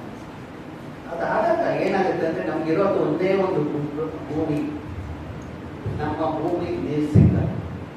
ನೀವು ಎಷ್ಟೇ ನ್ಯಾಚುರಲ್ ಇಂಟೆಲಿಜೆನ್ಸ್ ಇರಲಿ, ಆರ್ಟಿಫಿಷಿಯಲ್ ಇಂಟೆಲಿಜೆನ್ಸ್ ಇರಲಿ, ನೀರಿಲ್ಲದ ನೀವು ಯಾರು ಬದುಕೋದಿಲ್ಲ, ನಾನು ಬದುಕೋದಿಲ್ಲ.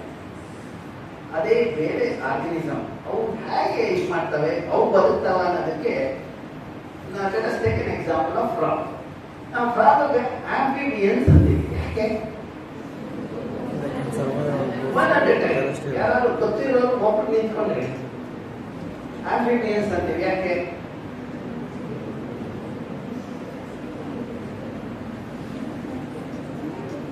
ಗುಂಪಲ್ ಗೋವಿಂದ ಅಂತೆಲ್ಲ ಯಾರು ಆನ್ಸರ್ ಹೇಳಲ್ಲ. It can survive in both terrestrial and aquatic form. Not clear. ಅದು ನೀರಿನಲ್ಲೂ ಬದುಕುತ್ತೆ ಮತ್ತೆ ಭೂಮಿ ಮೇಲೆ ಬಂದ್ರೂ ಬದುಕುತ್ತೆ. ಸ್ವಿಮ್ಮಿಂಗ್ ಪೂಲ್ ಅಲ್ಲಿದೆ ಈಗ you can call me as amphibian. You are not got the plastic bottle and water. Yes sir.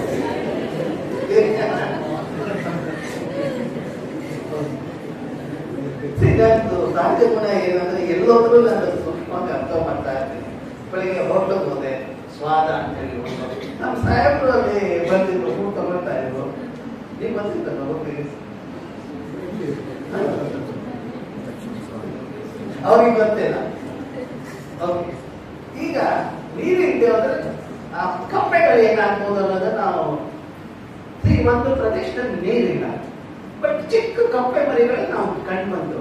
ಅದನ್ನ ನಾವು ಅಭ್ಯಾಸ ಮಾಡಿದಾಗ ನಮ್ಗೆ ಆಶ್ಚರ್ಯ ಆಯ್ತು. ಆ ಕಪ್ಪೆಯಲ್ಲಿ 2 ಸ್ಟೇಜ್ ಇದೆ. ಒಂದು ಟ್ಯಾಡ್ಪೋಲ್ ಸ್ಟೇಜ್, ಅದು ಒಂದು ಅಡಲ್ಟ್ ಸ್ಟೇಜ್. ಟ್ಯಾಡ್ಪೋಲ್ ಸ್ಟೇಜ್ ನೀರಲ್ಲಿ, ನೀರ್ ತರ. ನೆಕ್ಸ್ಟ್ ಅಡಲ್ಟ್ ಸ್ಟೇಜ್ ಲ್ಯಾಂಡ್ ಅಲ್ಲಿ, ನೀವು ಹೇಳ್ದಾಗೆ. ಬಟ್ ಹೇಳೋ ಇದು ವ್ಯತ್ಯಾಸ ಇದೆ. ಓಕೆ, ಸೊ ಇವಾಗ ನೀರಿದ್ದೋದ್ರೆ ಏನಾಗುತ್ತೆ, tadpole cannot survive. That means you cannot see the frog. But ಅಲ್ಲಿ ನಾವು ಕಪ್ಪೆ ಮರಿಗಳು ಕಂಡು ಬಂದಾಗ ನಾವು ಅಲ್ಲಿ ಹೋಗಿ ಅಭ್ಯಾಸ ಮಾಡಿದಾಗ we notice that one particular species Philautus ಗ್ಲುಕೋರೈನಾ ಬೈಪಾಸಿಂಗ್ ದ ಟ್ಯಾಡ್ಪೋಲ್ ಸ್ಟೇಜ್. ಅದಿದ್ರೆ ತಾನೇ ನೀರು ಬೇಕು, ಅದಿಲ್ಲದೇನೆ ನಾನು ಮುಂದೆ ಹೋಗ್ತೀನಿ ಅಂತ. So see after fertilisation the egg we saw the younger ones coming out in 14 days in the field. ಅದನ್ನ ತಗೊಂಡು ನಾವು ಲ್ಯಾಬ್ ತಗೊಂಡ್ಬಂದು ಅಬ್ಸರ್ವ್ ಮಾಡಿದಾಗ 14 ಅಥವಾ 15 ದಿನದಲ್ಲಿ ನಮ್ಮ ಲ್ಯಾಬ್ನಲ್ಲೆಲ್ಲ ಚಿಕ್ಕ ಚಿಕ್ಕ ಮರಿ ಕಪ್ಪೆಗಳು ಓಡಾಡ್ತಾ ಇದ್ರು. ನಮ್ಮ ವಿದ್ಯಾರ್ಥಿಗಳು ಓಡಾಡ್ತಾರಲ್ಲ ಹಾಗೆ ಓಡಾಡ್ತಾ ಇದ್ರು. So that means the frogs have learned how to get adapted to a situation when there is a water crisis. ನೀವು ಯಾರು ಗೊತ್ತಲ್ಲ, ನಾನು ಗೊತ್ತಲ್ಲ, ಅದು ನೀರು ಹೋಗದೆ ಇರೋ ನೋಡ್ಕೊಳ್ಳೋದು ನಿಮ್ ಕರ್ತವ್ಯ. ಓಕೆ, ಅದಕ್ಕೆ ಹೇಗೆ ನಮ್ಮ ದೇಶ ಆಳ್ತಾರಲ್ಲ ಅವ್ರಿಗೆ ಹೇಗೆ ಇದನ್ನು ಮನದಟ್ಟು ಮಾಡೋದು? I thought that we should have A decision support system. ಕನ್ನಡದಲ್ಲಿ ಸ್ವಲ್ಪ ಕಷ್ಟ, ಡಿಸಿಷನ್ ಸಪೋರ್ಟ್ ಸಿಸ್ಟಮ್ ಅಂತ ಕನ್ನಡಕ್ಕೆ ಅನುವಾದ ಮಾಡೋದು.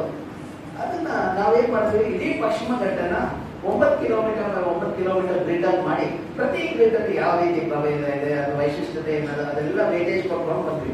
ಎಷ್ಟು ಕಾಡಿದೆ ಇದೆಲ್ಲ, ಅದನ್ನ ಈ ರೀತಿ ಇದು ಮಾಡಿ ಪ್ರತಿ ಗ್ರಿಡ್ ಅಲ್ಲಿ ಇರೋ ವೈಶಿಷ್ಟ್ಯತೆ ಇದು ಮಾಡ್ತೀವಿ. ಅದೇ ರೀತಿ ಅಲ್ಲಿರೋ ಪ್ಲಾಂಟ್ಸ್ ಮತ್ತೆ ಕಾರ್ಬನ್ ಅದನ್ನೆಲ್ಲ ಇದು ಮಾಡ್ತೀವಿ. ಮತ್ತೆ ನೀವು ಈ ಪ್ರದೇಶದಲ್ಲಿ ನೋಡಿದಾಗ ಕೇರಳದಿಂದ ನೀವು ಮಹಾರಾಷ್ಟ್ರ, ಗುಜರಾತ್ ಬಂದಾಗ ಕೇರಳದಲ್ಲಿ tree ಎಂಡಮಿಸಮ್ is high. Okay, whereas in Maharashtra and Gujarat, the herbs and the grasses are the diverse. Okay, ಮತ್ತೆ fauna ಇದು ನೋಡಿದಾಗ ನಮ್ಮ ಕರ್ನಾಟಕದಲ್ಲಿ the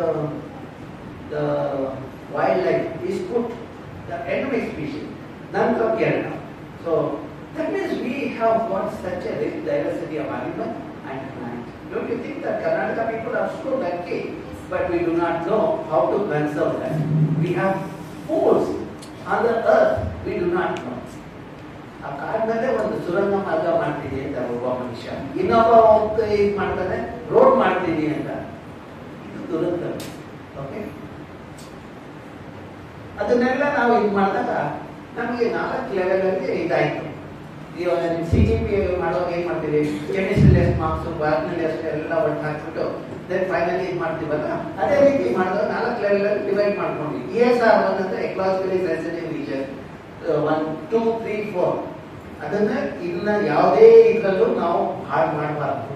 ಯಾಕಂದ್ರೆ ನಮ್ಮ ನದಿಯ ಉಗಮ ಸ್ಥಾನಗಳು ಆ ಪ್ರದೇಶದಲ್ಲಿ ಬಹಳ ವೈವಿಧ್ಯತೆ ನೋಡಿದಾಗ ಅದು ಬಹಳ ಚೆನ್ನಾಗಿದೆ ಅನ್ನೋದು ಅದರಿಂದ ತಿಳ್ಕೊಳುತ್ತೆ. ಸೊ ಇದನ್ನೆಲ್ಲ ಮಾಡಿ ನಾವು ನೆಟ್ಟಾಗಿ ಹಾಕಿದ್ವಿ. ನೀವು ಕೇಳಬಹುದು, ಯಾಕಂದ್ರೆ criticism is a part of life of the people who don't work. Okay, people who work will always work. People who don't work, no, their job is to criticize others and they do gossip. These 2 things you will notice even in university, which is much more than in places like IISc. In IISc nobody gossips, at least in my time. Okay, so ಇದನ್ನ ನಾವು ಹಾಕ್ದಾಗ ನೀವು ಕೇಳ್ಬೋದು ಏನಾಯಿತು ಅಂತ. ನನಗೆ ಆಶ್ಚರ್ಯ. ನಾನು ಶಿವಮೊಗ್ಗದಲ್ಲಿ ನಮ್ಮ ಕೆ ಟಿ ಸುಬ್ಬಣ್ಣ ಅವರ ನೆನಪಿಗಾಗಿ ಬಂದು ಭಾಷಣಕ್ಕೆ ನನ್ನನ್ನು ಕರೆದಿದ್ದು ಅಕ್ಷರ ಅವರು. ಅಲ್ಲಿ ಹೋದಾಗ ಇದನ್ನು ಲಾಂಚ್ ಮಾಡಿ ಈ ಪೋರ್ಟಲ್ ಮಾಡೋ ಕಾರಣ ನಾನು ಹಳ್ಳಿಗೆ ಮಾಡಿದ್ದು ದಿಲ್ಲಿಗೆ ಗೊತ್ತಾಗುತ್ತಾ ಅಂತ ನೋಡ್ಲಿಕ್ಕೆ ನನಗೆ ಆಶ್ಚರ್ಯ. 21 ದಿವಸದಲ್ಲಿ ಪಾರ್ಲಿಮೆಂಟ್ ಅಲ್ಲಿ ಕ್ವಶನ್ ಇದೆ ಇದ್ರ ಬಗ್ಗೆ. ಅಷ್ಟೇ ಅಲ್ಲ, ಪಾರ್ಲಿಮೆಂಟ್ ಕ್ವಶನ್ ಬಂದಿದ ತಕ್ಷಣ ಮಿನಿಸ್ಟ್ರಿ ಆಫ್ ಎನ್ವೈರನ್ಮೆಂಟ್ ಫಾರೆಸ್ಟ್ ಇಂದ ಒಂದು ಕಮಿಟಿ ಅವ್ರಿಗೆ ಲ್ಯಾಬ್ ಬರ್ತಾರೆ. ಯೂಶಲಿ ನಾನು ಪ್ರಾಜೆಕ್ಟ್ ತಗೊಂಡೋಗಿ ಅಲ್ಲಿ ವೇಟ್ ಮಾಡಬೇಕು, ಅವ್ರುಗಳು ನಮ್ಮ ಲ್ಯಾಬ್ ಬಂದರು.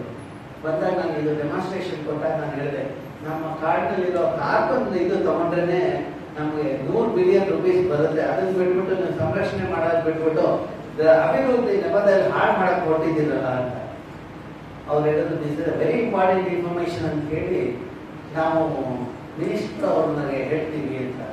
ನಮ್ಮ ಅರಣ್ಯ ಮಂತ್ರಿಗಳು ಯಾವಾಗಲೂ ಕಪ್ಪು ಕನ್ನಡ ಹಾಕೊಂಡಿರ್ತಾರೆ. ಅವ್ರಿಗೆ ಹೋಗಿ ನಾವು ಹೇಳಿದಾಗ ಅವರು ನನಗೆ ಇದು ಗೊತ್ತಿರಲಿಲ್ಲ, I will accept consultative committee report on eco ಸೆನ್ಸಿಟಿವ್ನೆಸ್.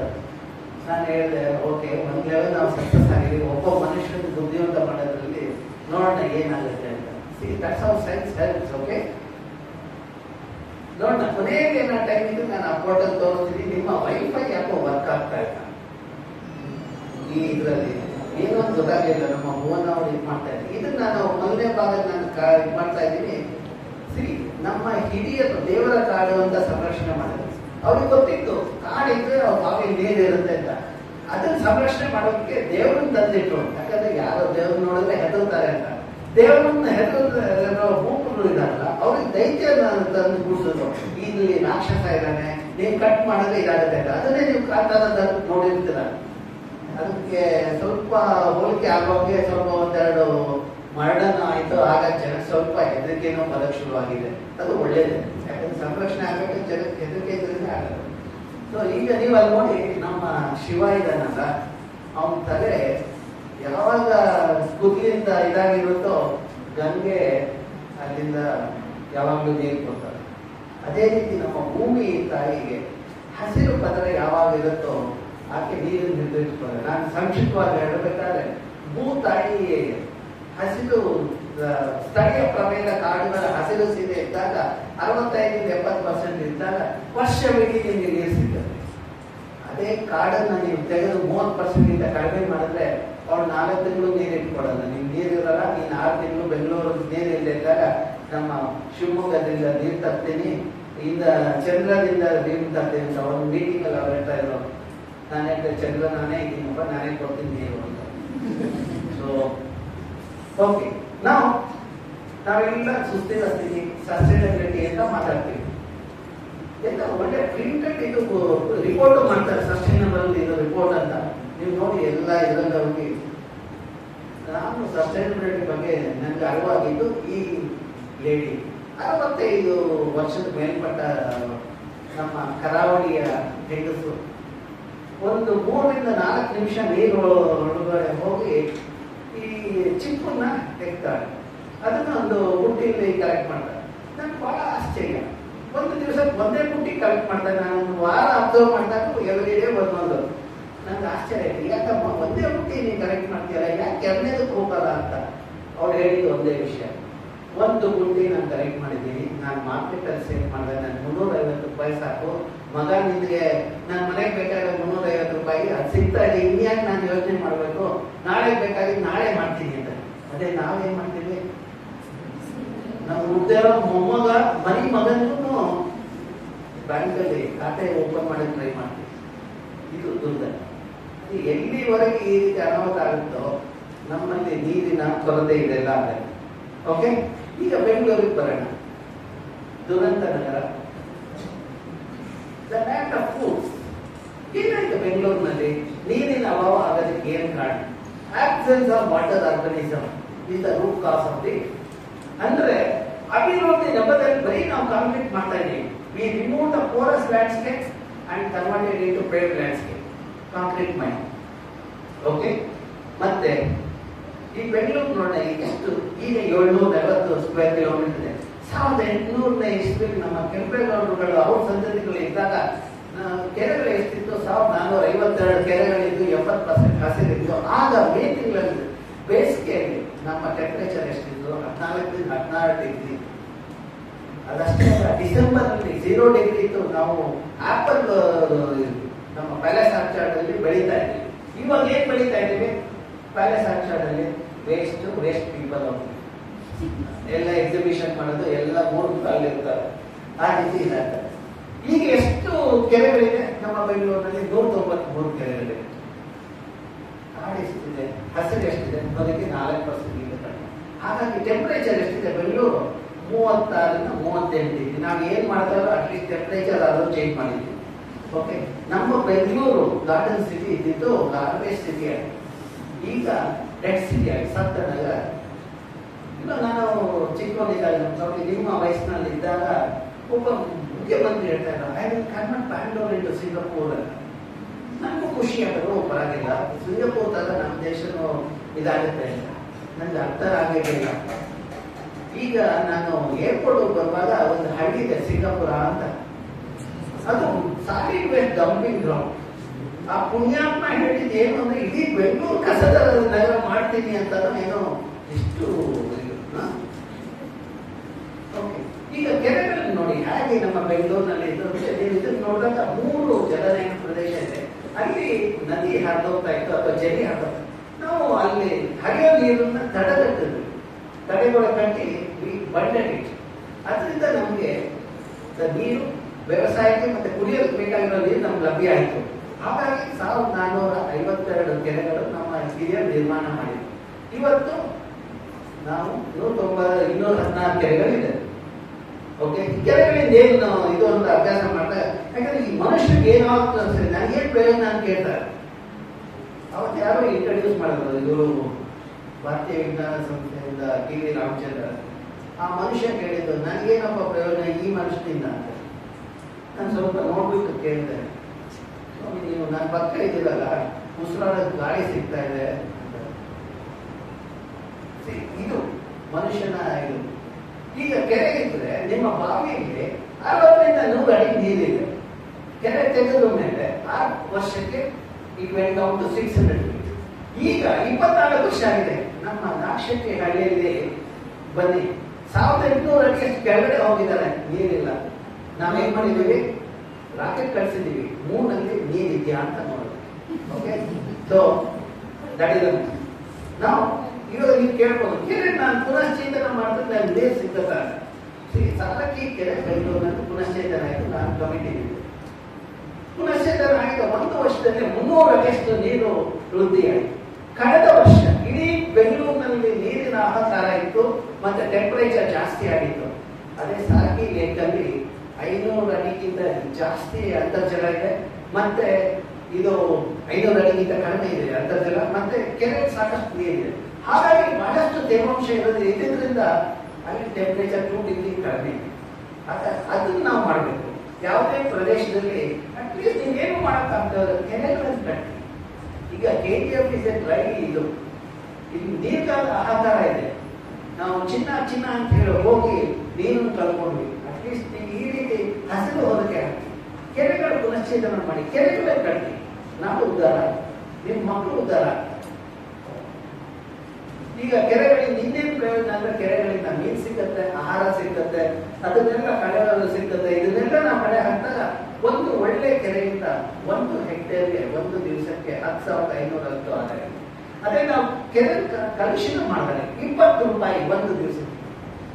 So ಈ ಕೆರೆ ಮೇಲೆ ಯಾರ್ಯಾರು ಅವಲಂಬಿಸಿದ್ದಾರೆ? ಮೀನುಗಾರರು, ರೈತರು, ಮತ್ತೆ ನನ್ನಂತ ವಿಜ್ಞಾನಿಗಳು, ಕೆರೆಗಳ ಬಗ್ಗೆ ಅಭ್ಯಾಸ ಮಾಡೋದು. ಈ ಕೆರೆನ ಹಾಳು ಮಾಡ್ತಾ ಇರೋ 3 ಜನರು ಯಾರು? Elite section of society.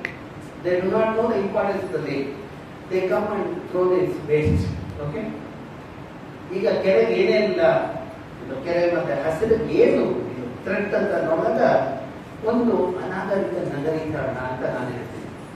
ನೋಡಿ, 68% ಅಷ್ಟು ಹಸಿರಿದ್ದ ಬೆಂಗಳೂರು 73ರಲ್ಲಿ ಇವತ್ತು 87% ಅಷ್ಟು ಕೆಂಪಾಗಿದೆ. ಕೆಂಪು ಅಂದ್ರೆ ಬಿಲ್ಡಿಂಗ್ಸು, ವೇವ್ಸ್ ಆಫೀಸರ್ಸ್, ಹಸಿರು ಗಿಡ ಮರಗಳು, ನೀಲಿ ಕೆರೆ ಕುಂಟೆಗಳು, ಹಳದಿ agriculture land, open land.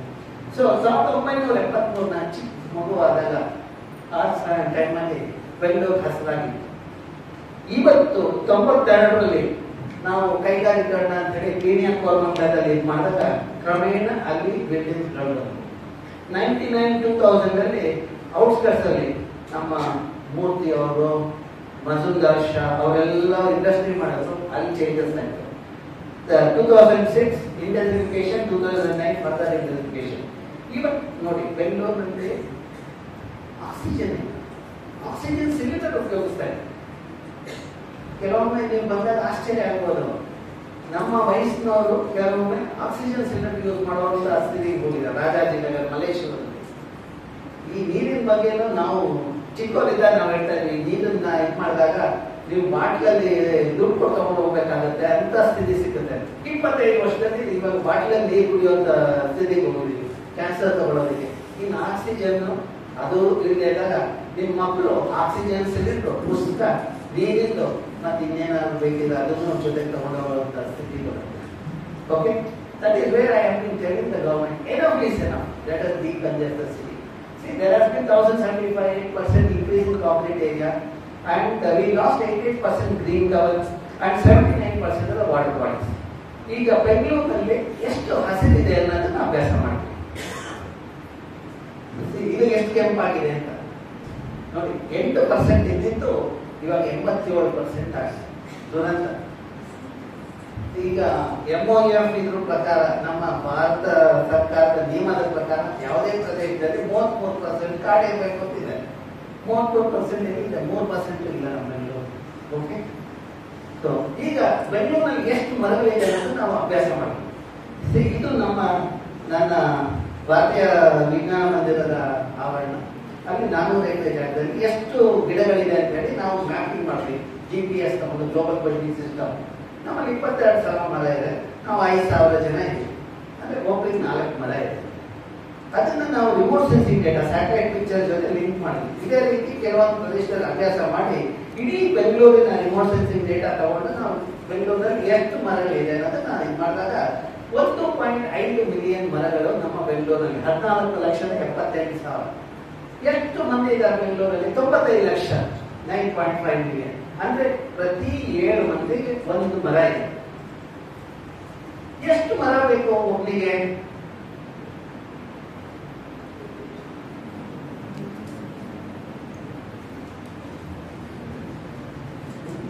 Sound box is troublesome. The two people are taking advantage. Okay. Now, ಎಷ್ಟು ಮರಗಳು ಬೇಕು ಅನ್ನೋದು ನಾವು ಅಭ್ಯಾಸ ಮಾಡಿದ್ರೆ, ನೀವೆಲ್ಲ ಉಸಿರಾಡ್ತಾ ಇದ್ದೀರಲ್ವಾ? ಯಾರಾದ್ರೂ ಉಸಿರಾಡದೆ ಇರೋರು ಇದ್ದೀರಾ ರೂಮಗೆ? ಕೈಗೆ ಏನಮ್ಮ ನೀವು ಮಾತಾಡ್ತಾ ಇದ್ದೀವಿ, ಉಸಿರಾಡ್ತಾ ಇದ್ದೀರಾ? ಓಕೆ, ನೀವು ಉಸಿರಾಡಿದಾಗ ಎಷ್ಟು ಕಾರ್ಬನ್ ಡೈಆಕ್ಸೈಡ್ ಹೊರಗಡೆ ಹಾಕ್ತೀರಾ? ನೀವೆಲ್ಲ ವಿದ್ಯಾರ್ಥಿಗಳು ಇದನ್ನೆಲ್ಲ ಎಕ್ಸ್ಪೆರಿಮೆಂಟ್ ಮಾಡಿ ನೋಡ್ಬೇಕು. ಒಂದು ದಿವಸಕ್ಕೆ ನಿಮ್ಮ ವಯಸ್ಸಿನವರು 970 ಗ್ರಾಮ್ ಅಷ್ಟು ಕಾರ್ಬನ್ ಡೈಆಕ್ಸೈಡ್ ಹೊರಗಡೆ ಹಾಕ್ತೇನೆ. ನನ್ನ ವಯಸ್ಸಿನವರು ನಿರಂಜನ, ನಾನು ಇವರೆಲ್ಲ 540 ಗ್ರಾಮ್ ಅಷ್ಟು ಹೊರಗಡೆ ಹಾಕ್ತೇವೆ. 1 ಹೆಕ್ಟೇರ್ ಪ್ರದೇಶದಲ್ಲಿರೋ ಕಾಡು 1 ವರ್ಷಕ್ಕೆ 7ರಿಂದ 9 ಟನ್ ಅಷ್ಟು ಕಾರ್ಬನ್ ಶೇಖರಣೆ ಅಷ್ಟು ಕಾರ್ಬನ್ ತೆಗೆಯುತ್ತೆ. ಆದ್ರೆ ಆ ರೇಷ್ಯೋದಲ್ಲಿ ಪ್ರತಿ ಒಬ್ಬನಿಗೂ 7ರಿಂದ 8 ಮರ ಇರಬೇಕು ಅನ್ನೋದು ಪರಿಸರದ ನಿಯಮ. ಈಗ ನಮ್ಮಲ್ಲಿ ಏನಾಗಿದೆ, ಬೆಂಗಳೂರಿನಲ್ಲಿ 7 ಜನಕ್ಕೆ 1 ಮರ.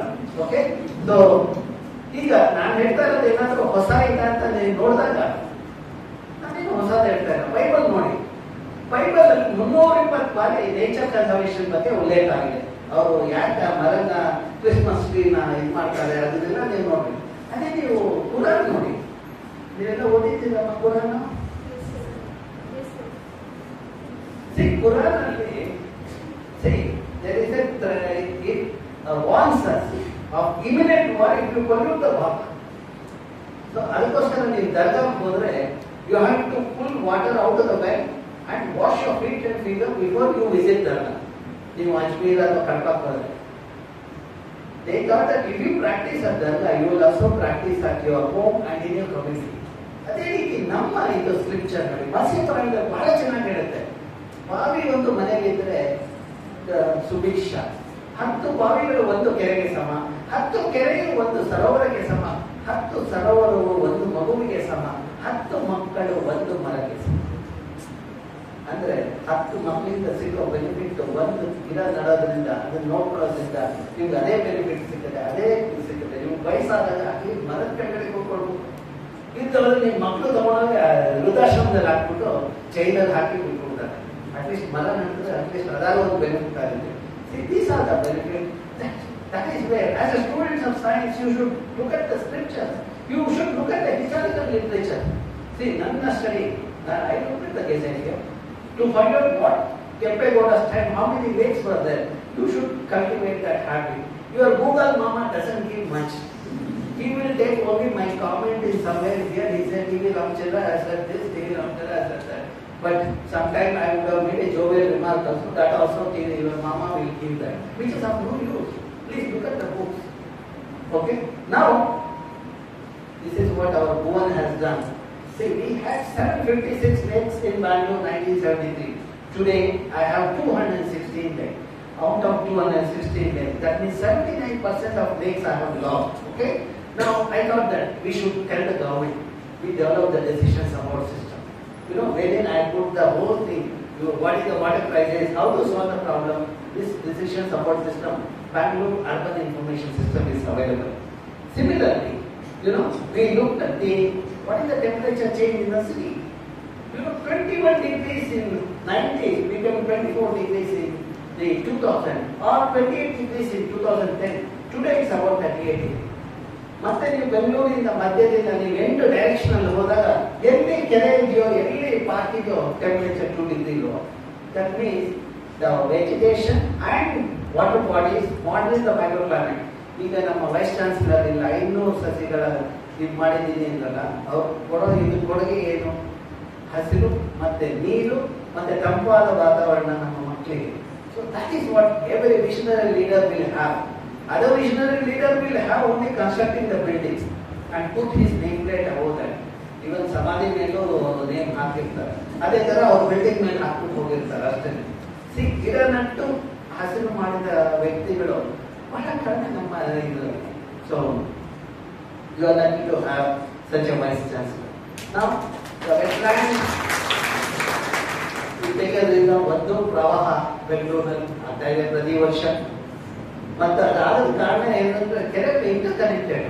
ಒಂದು ಕೆರೆ ನೀರು ಅಲ್ಲಿ ನಮ್ಮ ರಾಜಕಾರಣಿಗಳು, ನಮ್ಮ ಫಿಲ್ಮ್ ಆಕ್ಟರ್ ಒಬ್ಬ ಮಹಾಶಯ ಇದ್ದಾನೆ ಆರ್ ನಗರದಲ್ಲಿ, ಅವನ ಹೆಸರು ಸಾರಥಿ ಇಲ್ಲ. ಅವನು ಟ್ರೈನ್ ಮೇಲೆ ಕೂತ್ಬಿಟ್ಟಿದ್ದಾನೆ. ಅವನು ಕೂತಿರೋ ಅನಾಹುತ ಅಂದ್ರೆ ಪ್ರತಿ ವರ್ಷ ಅಲ್ಲಿ ಪ್ರವಾಹ ಆದಾಗ 1-2 ಮಕ್ಕಳು ಹೋಗ್ತಾರೆ. ಸೊ ಇದು ದುರಂತ. ಓಕೆ, ಸೊ ಎಲ್ಲೆಲ್ಲಿ ನಾವು ಇಂಟರ್ ಕನೆಕ್ಟಿವಿಟಿ ಲಾಸ್ ಆಗಿದೆ ಅನ್ನೋದನ್ನ ನಾವು ಅಭ್ಯಾಸ ಮಾಡಿದಾಗ ಎಲ್ಲ ಕಡೆ ಎಲ್ಲ ಕಡೆ ಇರೋದು ಒಂದು ರೀತಿಯ ಹಣಕ್ಕಾಗಿ ಹಣದ ವ್ಯಾಮೋಹ ಇರುವ, I do not know what I should say in Kannada, ಅಂತ ವ್ಯಕ್ತಿಗಳೇ ಜಾಸ್ತಿ. ಈಗ ಕೆರೆಗಳ ಧ್ಯಾನ ನಾವು ನೋಡ್ಕೊಳ್ತಾ ಇದೀವಿ. ಕೆರೆ ನೋಡಿದ್ರೆ ಕಸ ತೆಗೆಯೋ ಹಾಕೋದು, ಮತ್ತೆ ಕೆರೆಗಳು ನೋಡಿದ ತಕ್ಷಣ ಅಲ್ಲಿ ಅತಿಕ್ರಮಣ ಮಾಡ್ಬಿಟ್ಟು ಲೇಕ್ ವ್ಯೂ ಅಪಾರ್ಟ್ಮೆಂಟ್ ಮಾಡೋದು, ಈಗ ಕೆರೆಗೆ ಚರಂಡಿ ನೀರು ಹಾಕೋದು. ಕೆರೆ ಕ್ಲೀನ್ ಆಗಿದ್ದಾಗ ಆ ತರ ಕಾಣಿಸುತ್ತೆ, ಕೆರೆ ಚರಂಡಿ ನೀರು ಬರೋ ಈ ತರ ಇದ್ದಾಗ ಅಲ್ಲಿ ಪಾಚಿ ಬೆಳೆಯಲ್ಲ, ಹಾಗಾಗಿ ಮೀನ್ ಬೆಳೆಯಲ್ಲ. ಹಾಗಾಗಿ ನಮ್ಮ ಕೆರೆಯಿಂದ ಸಿಗೋದು 10,500 ರೂಪಾಯಿ day become 20 rupees per day. ಈಗ ಕೆರೆಯಲ್ಲಿ ನೊರೆ ಬಂತು, ಮತ್ತೆ ಬೆಂಕಿ ಆಯ್ತು, ಬಹಳ ಇಂಟರ್ನ್ಯಾಷನಲ್ ಫೇಮಸ್ ಆಯ್ತು.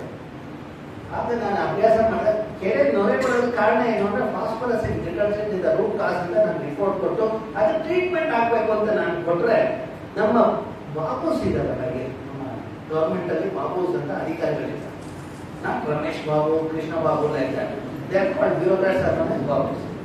ಅವ್ರು ಏನ್ ಮಾಡಿದ್ರು, ಒಂದು ತಡೆಗೋಡೆ ಕಟ್ಬಿಟ್ಟು, ಇಲ್ಲಿ ನೋಡಿ ತಡೆಗೋಡೆ ಕಟ್ಬಿಟ್ಟು ನಾವು ಇದನ್ನ ಸಾಲ್ವ್ ಮಾಡ್ಬಿಟ್ಟಿದ್ದೀವಿ ಟ್ರಾಫಿಕ್ ಪ್ರಾಬ್ಲಮ್ ಅಂತ ಅವರು ಎಲ್ಲ ಕಡೆ ಹೇಳಕ್ಕೆ. ನಾನು ಆಗ ಒಂದು ಲೇಖನ ಬರ್ತಿದ್ದೆ, ಅವರು ಸಾಲ್ವ್ ಮಾಡಿರೋದು 4 ದಿವಸಕ್ಕೆ, 5ನೇ ದಿವಸ ಯಥಾಸ್ಥಿತಿಗೆ ಹೋಗುತ್ತೆ ಅಂತ. ಆಗ ಅವ್ರು ನನ್ಗೆ ಫೋನ್ ಮಾಡಿ ಹೇಳಿದ್ರು, ನಿಮ್ಗೆ ಬೇರೆ ಕೆಲಸ ಇಲ್ಲ, ನಾವು ಸಾಲ್ವ್ ಮಾಡ್ಬಿಟ್ಟಿದ್ದೀವಿ ಪರ್ಮನೆಂಟ್ ಆಗಿ ಅಂತ. ನಾನು ಹೇಳಿದ ಪ್ರಕಾರ 5ನೇ ದಿವಸಕ್ಕೆ ಕೆರೆ ನೊರೆ ಇಲ್ಲಿ ಬಂದು ಯಾಕೆ ಮೂರು ಅನ್ನೋದು ತೋರಿಸ್ತು. ಇಲ್ಲಿ internationally Bangalore become in famous for that this kind of mistakes. ಅದಕ್ಕೆ ಆ ತಡೆಗೋಡೆ ಕಟ್ಟೋದಕ್ಕೆ ಎಷ್ಟು ಖರ್ಚಾಯ್ತು ಅಂತ ಹೇಳಬೇಕು. ಅದು 40%. ಈಗ ಇಷ್ಟೆಲ್ಲ ಕಲುಷಿತ ಆದಾಗ ನಮಗೆ ಏನ್ ತೊಂದರೆ ಆಗ್ಬೋದು ಅನ್ನೋದನ್ನ ನೀವು ನೋಡ್ಕೊಳ್ಳಿ. ಸರಿ, ಯಾರೋ ಮಾಡೋ ತಪ್ಪು ಬೇರೆಯವ್ರು ತಗೊಳ್ತಾರೆ ಅಂದ್ರೆ ಇದು ಒಂದು ಒಳ್ಳೆ ನಿದರ್ಶನ. ಕೆರೆಯಲ್ಲಿರೋ ಮೀನು ನಮ್ಮ ಮಾರ್ಕೆಟಿಗೆ ಬರುತ್ತೆ, ಮೀನು ಪ್ರಿಯರು ಅದನ್ನು ತಗೊಳ್ತಾರೆ. ಮತ್ತೆ ಕೆರೆ ಸುತ್ತಮುತ್ತ ಪ್ರದೇಶ ಹಳ್ಳಿ, ರಾಮನಹಳ್ಳಿ, ಸಿದ್ದಾಪುರ ಅಲ್ಲೆಲ್ಲ ಹರವೆ ಸೊಪ್ಪು, ಕ್ಯಾರೆಟ್, ಬ್ರಿಂಜಾಲ್ ಇದನ್ನೆಲ್ಲ ಬೆಳೀತಾರೆ. ನಾನೊಬ್ಬ ವಿಜ್ಞಾನಿಯಾಗಿ ಹೋಗಿ ಕೆರೆ ನೀರನ್ನು ಇದಕ್ಕೆ ಉಪಯೋಗಿಸಿದಾಗ ಈ ಆಹಾರದಲ್ಲಿ ಏನ್ ತೊಂದರೆ ಆಗುತ್ತೆ ಅನ್ನೋದು ಅಭ್ಯಾಸ ಮಾಡಿದಾಗ ಪ್ರತಿ ಒಂದರಲ್ಲೂ ಭಾರಿ ಲೋಹದ ಅಂಶಗಳನ್ನು, heavy metal in the food. Heavy metal in the food ಅಂದ್ರೆ ಪ್ರತಿ ದಿವಸ ಹೆವಿ ಮೆಟಲ್ ಇರೋ ಫುಡ್ ತಗೊಂಡು ನೀನು ಸ್ಟ್ರಾಂಗ್ ಆಗಲ್ಲ, ಚಾವನಪ್ರಾಶ ತರ. ಸೊ ಅದನ್ನ ನಾನು ನೋಡಿದಾಗ cancer Bangalore is number 1. Kidney failure 1 in 1 lakh 10 years back ಪ್ರತಿ 1 ಲಕ್ಷ ಮಂದಿಗೆ ಒಬ್ಬರು ಕಿಡ್ನಿ ಫೇಲ್ಯೂರ್ ಆಗಿತ್ತು. ಈಗ ಪ್ರತಿ 5,000 ಮಂದಿಗೆ ಒಬ್ಬರಿಗೆ ಕಿಡ್ನಿ ಫೇಲ್ಯೂರ್ ಆಗ್ತಾ ಇದೆ, ಅಷ್ಟು ಜಾಸ್ತಿ. ಇದು ದುರಂತ. ಇವಾಗ ಅದು ನೋಡಿದಾಗ ಬಹಳ ಬೇಜಾರಾದ ಸ್ಥಿತಿ ಅಂದ್ರೆ ಯುವಕರು ಯುವತಿಯರು ಬಹಳ ಇಲ್ಲ. ನಾನು ಶಾಲೆಗಳಿಗೆ ಹೋದಾಗ, ಒಂದು ಶಾಲೆಗೆ ಹೋದ ಗವರ್ಮೆಂಟ್ ಸ್ಕೂಲಲ್ಲಿ ಮೊನ್ನೆ ಕ್ಲಾಸ್ನಲ್ಲಿರೋ ಹುಡುಗನಿಗೆ ಒಂದು ಕಿಡ್ನಿ ಫೇಲ್ಯೂರ್. ನಾನು ಮೇನ್ ಗವರ್ಮೆಂಟ್ ಶಾಲೆಗೆ ಬಹಳ ಬಡ ಮಕ್ಕಳು ಬರ್ತಾರೆ, ಆಗಾಗಿರ್ಬೋದು ಅಂದ್ಕೊಂಡು ನಾನು ಪ್ರೈವೇಟ್ ಶಾಲೆಗೆ ಹೋದೆ. ಅಲ್ಲಿ ಹೋದಾಗ LKG ಒಂದು ಹೆಣ್ಣು ಹುಡುಗಿಗೆ 2 ಕಿಡ್ನಿನೂ ಫೇಲ್ ಆಗಿತ್ತು. ಮತ್ತೆ 8th ಸ್ಟ್ಯಾಂಡರ್ಡ್ ಅಲ್ಲಿರೋ 2 ಹೆಣ್ಮಕ್ಳಿಗೆ, ಒಬ್ಳಿಗೆ 1 ಕಿಡ್ನಿ, ಇನ್ನೊಬ್ಳಿಗೆ 2 ಕಿಡ್ನಿನೂ ಫೇಲ್. ಆಮೇಲೆ ಪ್ರಿನ್ಸಿಪಾಲ್ ಬೇರೆ ಕ್ಲಾಸ್ಗೆ ಹೋಗಿ ಕರ್ಕೊಂಡು ಹೋಗ್ತಾರೆ. ನಾನು ಹೇಳಿದೆ ಇದು ಸಾಕು ಇವತ್ತು ತೋರಿಸ್ಕೊಂಡು, ನಾನು ನೆಕ್ಸ್ಟ್ ಟೈಮ್ ಬರ್ತೀನಿ ಅಂತ. ಆಮೇಲೆ 4ನೇ ಕ್ಲಾಸ್ ಅದೇ ಶಾಲೆಗೆ ನಾನು ಹೋದೆ. ನಾನು ಪ್ರಿನ್ಸಿಪಾಲ್ ಹೇಳಿದೆ 2 ಕಿಡ್ನಿ ಕಳ್ಕೊಂಡಿರೋ 8ನೇ ಕ್ಲಾಸ್ ಮಗು ಏನಾದ್ರು ಮಾಡ್ಲಿಕ್ಕೆ ಸಾಧ್ಯ ಇದೆ, ಆ ಮಗು ಕರ್ಕೊಂಡು ಬರ್ತಿದ್ದ, ನಾನು ಮಾತಾಡ್ತೀನಿ. ಆಗ ಅವ್ರು ಹೇಳಿದ್ರು that girl is no more. And the secondary guard in the school who is about 30-year-old from Nepal, he died of kidney failure. See that youth are the asset of the nation. ಯುವಕರು ಯುವತಿಯರು ನಮ್ಮ ದೇಶದ ಆಸ್ತಿ. ನಾವು ಅದಕ್ಕೆ ಕಳ್ಕೊಳ್ತಾ ಇದೀವಿ. ಯಾಕೆ ಕಳ್ಕೊಳ್ತಾ ಇದೀವಿ ಅಂದ್ರೆ ಈ ರೀತಿಯ ದುರಂತಗಳನ್ನು ನಾವು ಮಾಡಿ ಕಲ್ಮಶ ಕೊಟ್ಟು ಬಾರಿಗವನ್ನ ಕೊಟ್ಟು ನಾವು ಮಕ್ಕಳನ್ನ ಕಳ್ಕೊಳ್ತಾ ಇದೀವಿ. ನಿಮ್ ಕೋಲಾರದವರು ಬಹಳ ಅನುಕೂಲದಲ್ಲಿ ಇದ್ದಿದೆ ಅನ್ಕೊಂಡ್ಬಿಡಿ. ಬೆಂಗಳೂರಿನ ಚರಂಡಿ ನೀರು ಸಂಸ್ಕರಿಸಿದ್ರೆ ಇಲ್ಲಿ ಬರ್ತಾ ಇದೆ, ಬಾರಿಗವನ ಅಂಶ ಇಟ್ಕೊಂಡು ಬರ್ತಾ ಇದೆ. ಅದನ್ನು ನಾನು ರಿಪೋರ್ಟ್ ಮಾಡಿದಾಗ ಇಲ್ಲಿ ಕೆಲವು ರೈತರು ನನ್ನ ಭೇಟಿಯಾದ ರಿಪೋರ್ಟ್ ಕೊಟ್ಟಾಗ ಸುಪ್ರೀಂ ಕೋರ್ಟ್ ಹೋಗಿ, ಸುಪ್ರೀಂ ಕೋರ್ಟ್ ಅಲ್ಲಿ ಆ ಪ್ರಾಜೆಕ್ಟ್ ಸ್ಟಾಪ್ ಮಾಡಿದವರು. ಆಗ ನಿಮ್ಮ ಜಿಲ್ಲೆಯಲ್ಲಿರುವ 2 ಕಾಲಿನ ವ್ಯಾಘ್ರಗಳು ಬಹಳಷ್ಟು ಇದಾವೆ ಅನ್ನೋದು ಆಗ ತಿಳಿದು ಬಂತು. ಪ್ರತಿದಿನ ಹೊರಗಡೆ ಹೋದ್ರೆ ನಮ್ಗೆ ಏನಾಗುತ್ತೆ ಅನ್ನೋದು ಯಾರು ಗೊತ್ತಿಲ್ಲ. ನಾನು ಹೇಳ್ಬಿಟ್ಟು ಬರ್ತಾ ಇದ್ದೆ, ನಾನು ಅಕಸ್ಮಾತ್ ಬಂದಲ್ಲಿ ಯೋಚನೆ ಮಾಡಬೇಡಿ. That is the thing. They are actually, they are giving contaminated water. This is what science should bring out. Let us not give the poison to our children. We should understand. Today I am in Kolar. I think my friend is somewhere here only. I saw his name yesterday in paper in some land encroachment house. Okay, so now if correct, so ನಿಮಗೆ ನಾವು ತೊಂದರೆ ಇಲ್ಲ ಅಲ್ಲ, ನಾನು ಹೇಳಿದ್ರೆ okay. ಇನ್ನೊಂದು 5 ನಿಮಿಷದಲ್ಲಿ ಕೇಳಿದ್ರೆ ಹ್ಯಾಕ್ ಪುನಶ್ಚೇತನ ಮೇಡಮ್ ನೀವು ಮಾಡಿದಾಗ ಕೈ ಗೊತ್ತೇ ಆಗಲ್ಲ ಬರೀ.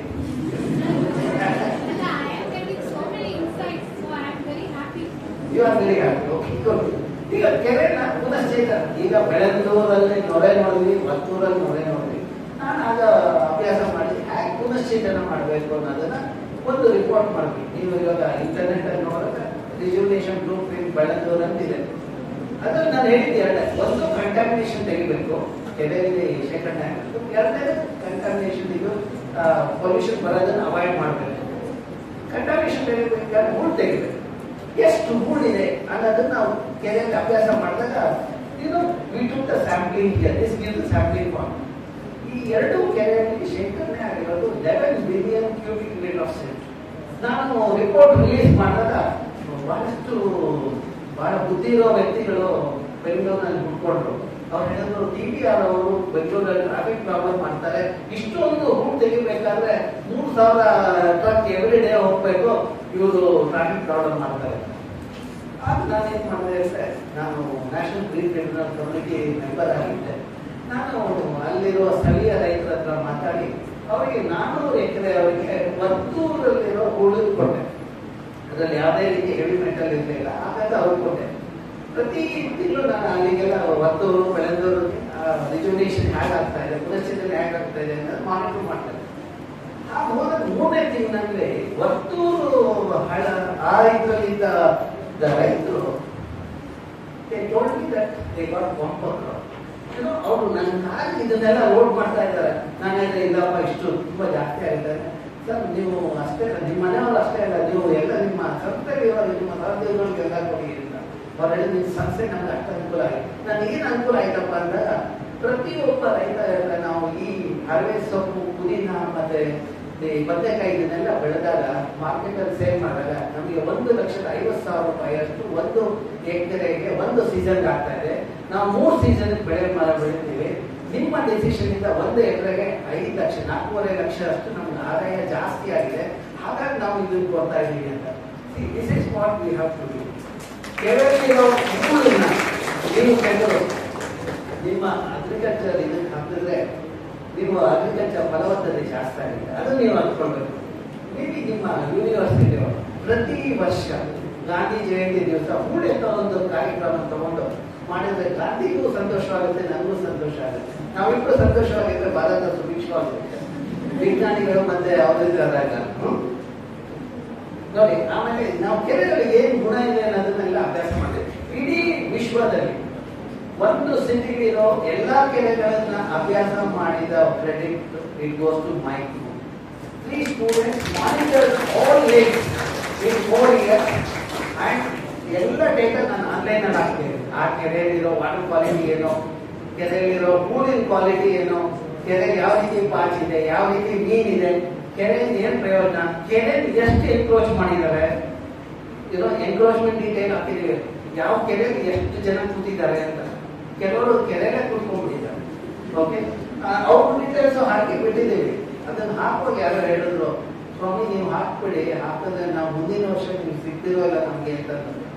ಏನು ಆಗಲ್ಲ, ಹಾಕ್ತೇವೆ, ನೋಡೋಣ ಏನ್ ಚೇಂಜಸ್ ಆಗುತ್ತೆ ಅಂತ. That is where scientists have to work without fear to see the prosperity in the country. ನಾವು ಬೇರೆಯವ್ರ ತರ ಹೆದರ್ಕೊಂಡ್ರೆ ಏನು ಪ್ರಯೋಜನ ಇಲ್ಲ. ಇವೆಲ್ಲ ಇವತ್ತಿರೋ ಮುಂದೆ ನೀವು ಉನ್ನತ ಶಿಕ್ಷಣ ನಮ್ಮ ಸಂಸ್ಥೆಗೆ ಬರ್ಬೋದು. ಆ ರೀತಿ ಮುಂದೆ ವಿಜ್ಞಾನಿಗಳಾದಾಗ ನಾನು ಹೇಳಿದ ಮಾತು ನಿಮ್ಮ ಇದರಲ್ಲಿ ಇಟ್ಕೊಂಡಿದ್ದೀನಿ. ನಿಮ್ಮ ಕೊಡುಗೆ ದೇಶಕ್ಕೆ ಇರಬೇಕಾದ್ರೆ, ನೀವು ಸಂತೋಷವಾಗಿರ್ಬೇಕಾದ್ರೆ ನಿಮ್ಮ ಕೊಡುಗೆ ದೇಶಕ್ಕೆ ಇದ್ರೆ ಮಾತ್ರ ನೀವು ಬರೀ ಸೂಟ್ಕೇಸಲ್ಲಿ ದುಡ್ಡು ಮಾಡ್ತೀನಿ ಅಂದ್ರೆ ಆಮೇಲೆ ಆ ದುಡ್ಡುಗೋಸ್ಕರ ನಿಮ್ಮ ಮಕ್ಕಳು ಓದಾಡ್ತಿರ್ತಾರೆ, ಜಗಳ ಆಡ್ಕೊಂಡು ನಿಮ್ಮನ್ನು ಹೊರಗಡೆ ಹಾಕಿರ್ತಾರೆ. ಅಂತ ಸ್ಥಿತಿಗೆ ಹೋಗೋ ಅವಶ್ಯಕತೆ ಬೇಡ. ಓಕೆ, ಈಗ ನಮ್ಮ ವಿಜ್ಞಾನದಿಂದ ಏನೇನು ಪ್ರಯೋಜನ ಆಗಿರೋದು ಅಂತ ಹೇಳಿ ಇನ್ನೊಂದು 3 ನಿಮಿಷದಲ್ಲಿ 2 ನಿಮಿಷದಲ್ಲಿ ನಾನು ಇದು ಮಾಡ್ತೇನೆ. ಒಂದು, ವೇಸ್ಟ್ ವಾಟರ್ ಟ್ರೀಟ್ಮೆಂಟ್. ಈ ಕೆರೆಗೆ ವರ್ಷೆ ನೀರು ಬರ್ತಾರೆ, ಅದನ್ನ ಹ್ಯಾಕ್ ಟ್ರೀಟ್ ಮಾಡಬಹುದು. ಮತ್ತೆ ಕೆರೆಗಳನ್ನು ಕಟ್ಟೋದು. ಓಕೆ, ಮತ್ತೆ mini forest each part. Okay, ಮತ್ತೆ ಮಕ್ಕಳಿಗೆ ಪಾಠ ಹೇಳೋದು, ಎನ್ವೈರನ್ಮೆಂಟಲ್ ನಾಲೆಜ್. ಓಕೆ, ಈಗ ಚೆಕ್ಕೂರು ಕೆರೆ 2005ರಲ್ಲಿ ನಾವು ಅಭ್ಯಾಸ ಮಾಡಿದ ಚೆಕ್ಕೂರು ಕೆರೆ ಸುತ್ತಮುತ್ತ 25 ಬಾವಿಗಳಿತ್ತು. ಎಲ್ಲಾದ್ರಲ್ಲೂ ನೈಟ್ರೇಟ್ ಅಂಶ ಕಂಡುಬಂತು. Nitrate is a carcinogen which introduces cancer. ಆಗ ನಾನು ಸರ್ಕಾರ ಪುಷ್ ಮಾಡಿ ಆ ಕೆರೆ ಪುನಶ್ಚೇತನಕ್ಕೆ ನಾವು ತಗೊಂಡಾಗ ಸರ್ಕಾರದವರು ಕಮಿಟಿ ಮಾಡೋದು, ನನ್ನನ್ನು ಮೆಂಬರ್ ಮಾಡೋದು, ಯಲ್ಲಪ್ಪ ರೆಡ್ಡಿ ಚೇರ್ಮನ್ ಅಂತ ಕಮಿಟಿ. ಆಗ ಅವ್ರು ದುಡ್ಡು ಕೊಟ್ಟಿದ್ದು ನಮ್ಗೆ ನೈಟ್ರೇಟ್ ತೆಗೆಯೋದಕ್ಕೆ ಆಗಲ್ಲ, ದುಡ್ಡು ಕಡಿಮೆ ದುಡ್ಡು ಕೊಟ್ಟಿದ್ದಾರೆ. ಯಾಕಂದ್ರೆ 3 levels ಆಫ್ ಟ್ರೀಟ್ಮೆಂಟ್ ಇದೆ, primary, secondary, tertiary. Secondary treatment remove the chemical, tertiary treatment is required to remove the nutrient. But ಅದು ತುಂಬಾ ದುಡ್ಡು ಬೇಕು. ಆಗ ನಾನು ಮಾಡಿದ್ದೇನು ಅಂದ್ರೆ I use the nature principle, nature based solution. See, ಅಲ್ಲಿ ವೆಟ್ಲ್ಯಾಂಡ್ ಒಂದು ಮಾಡಿ ಮತ್ತೆ ಪಾಚಿ ಹೊಂಡ ಮಾಡಿ. ಆ ವೆಟ್ಲ್ಯಾಂಡ್ ಅಲ್ಲಿ ಏನ್ ಗಿಡ ಹಾಕಿದ್ರೆ ನಮ್ಮ ನೀವು ಹಳ್ಳಿಯಿಂದ ಬಂದಾಗ ಇದರಲ್ಲಿ ಬಚ್ಚಲು ಮನೆಗೆ ಬರೋ ನೀರು ಬರುತ್ತಲ್ಲ, ಅಲ್ಲಿರೋ ಗಿಡಗಳು, ಕೆಸ ಮತ್ತೆ ಆ ರೀತಿಯ ಹುಲ್ಲು ಅದನ್ನೆಲ್ಲ ಅಲ್ಲಿ ಹಾಕಿದಾಗ ಆಮೇಲೆ 10 ವರ್ಷ ನಮ್ಮ ವಿದ್ಯಾರ್ಥಿಗಳು ಮಾನಿಟರ್ ಮಾಡೋದು. It removes 85 to 90% of nutrient. ಈಗ ಇವಾಗ ಈ ಸುತ್ತಮುತ್ತ ಈ ಚೆಕ್ಕೂರು ಕೆರೆ ಸುತ್ತಮುತ್ತ 300 ಬಾವಿಗಳಿದೆ. ನಾವು ಅಭ್ಯಾಸ ಮಾಡಿದಾಗ 300 ಬಾವಿ ನೀರಲ್ಲಿ ನೈಟ್ರೇಟ್ ಅಂಶ ಬಂದಿಲ್ಲ, ಕೆರೆಯಲ್ಲಿಲ್ಲ. ಅಂದ್ರೆ ಈ technology works. I have the satisfaction of giving clean water at least to those 300 the well user. See, that is what the science should do. That is what you should know, that you have a responsibility on your shoulders. Okay? So, now, see, ನಮ್ಮ campus ನಲ್ಲಿ ಒಂದು ಕೆರೆ ಕಟ್ಟಿದ್ವಿ 2008ರಲ್ಲಿ.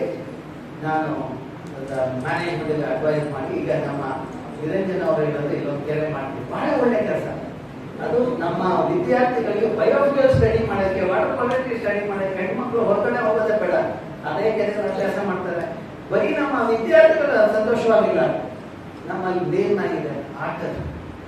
ಆ ಆಟ ನೋಡಿದ್ರೆ ಪುಣ್ಯಾತ್ಮ ಅದಕ್ಕೆ ಎಷ್ಟು ಮೀನು ಬೇಕು, ಆಗ ನಾನೇನು ಮೀನು ಕೊಡಲ್ಲ. ಬಟ್ ನಾವು ಅಭ್ಯಾಸ ಮಾಡಿದ ಬಯೋಡೈವರ್ಸಿಟಿ ಅಲ್ಲಿ ಅದಕ್ಕೆ ಬೇಕಾಗಿರೋ ಪಾಚಿ, ಮೀನು ಎಲ್ಲ ಅದರಲ್ಲಿದೆ.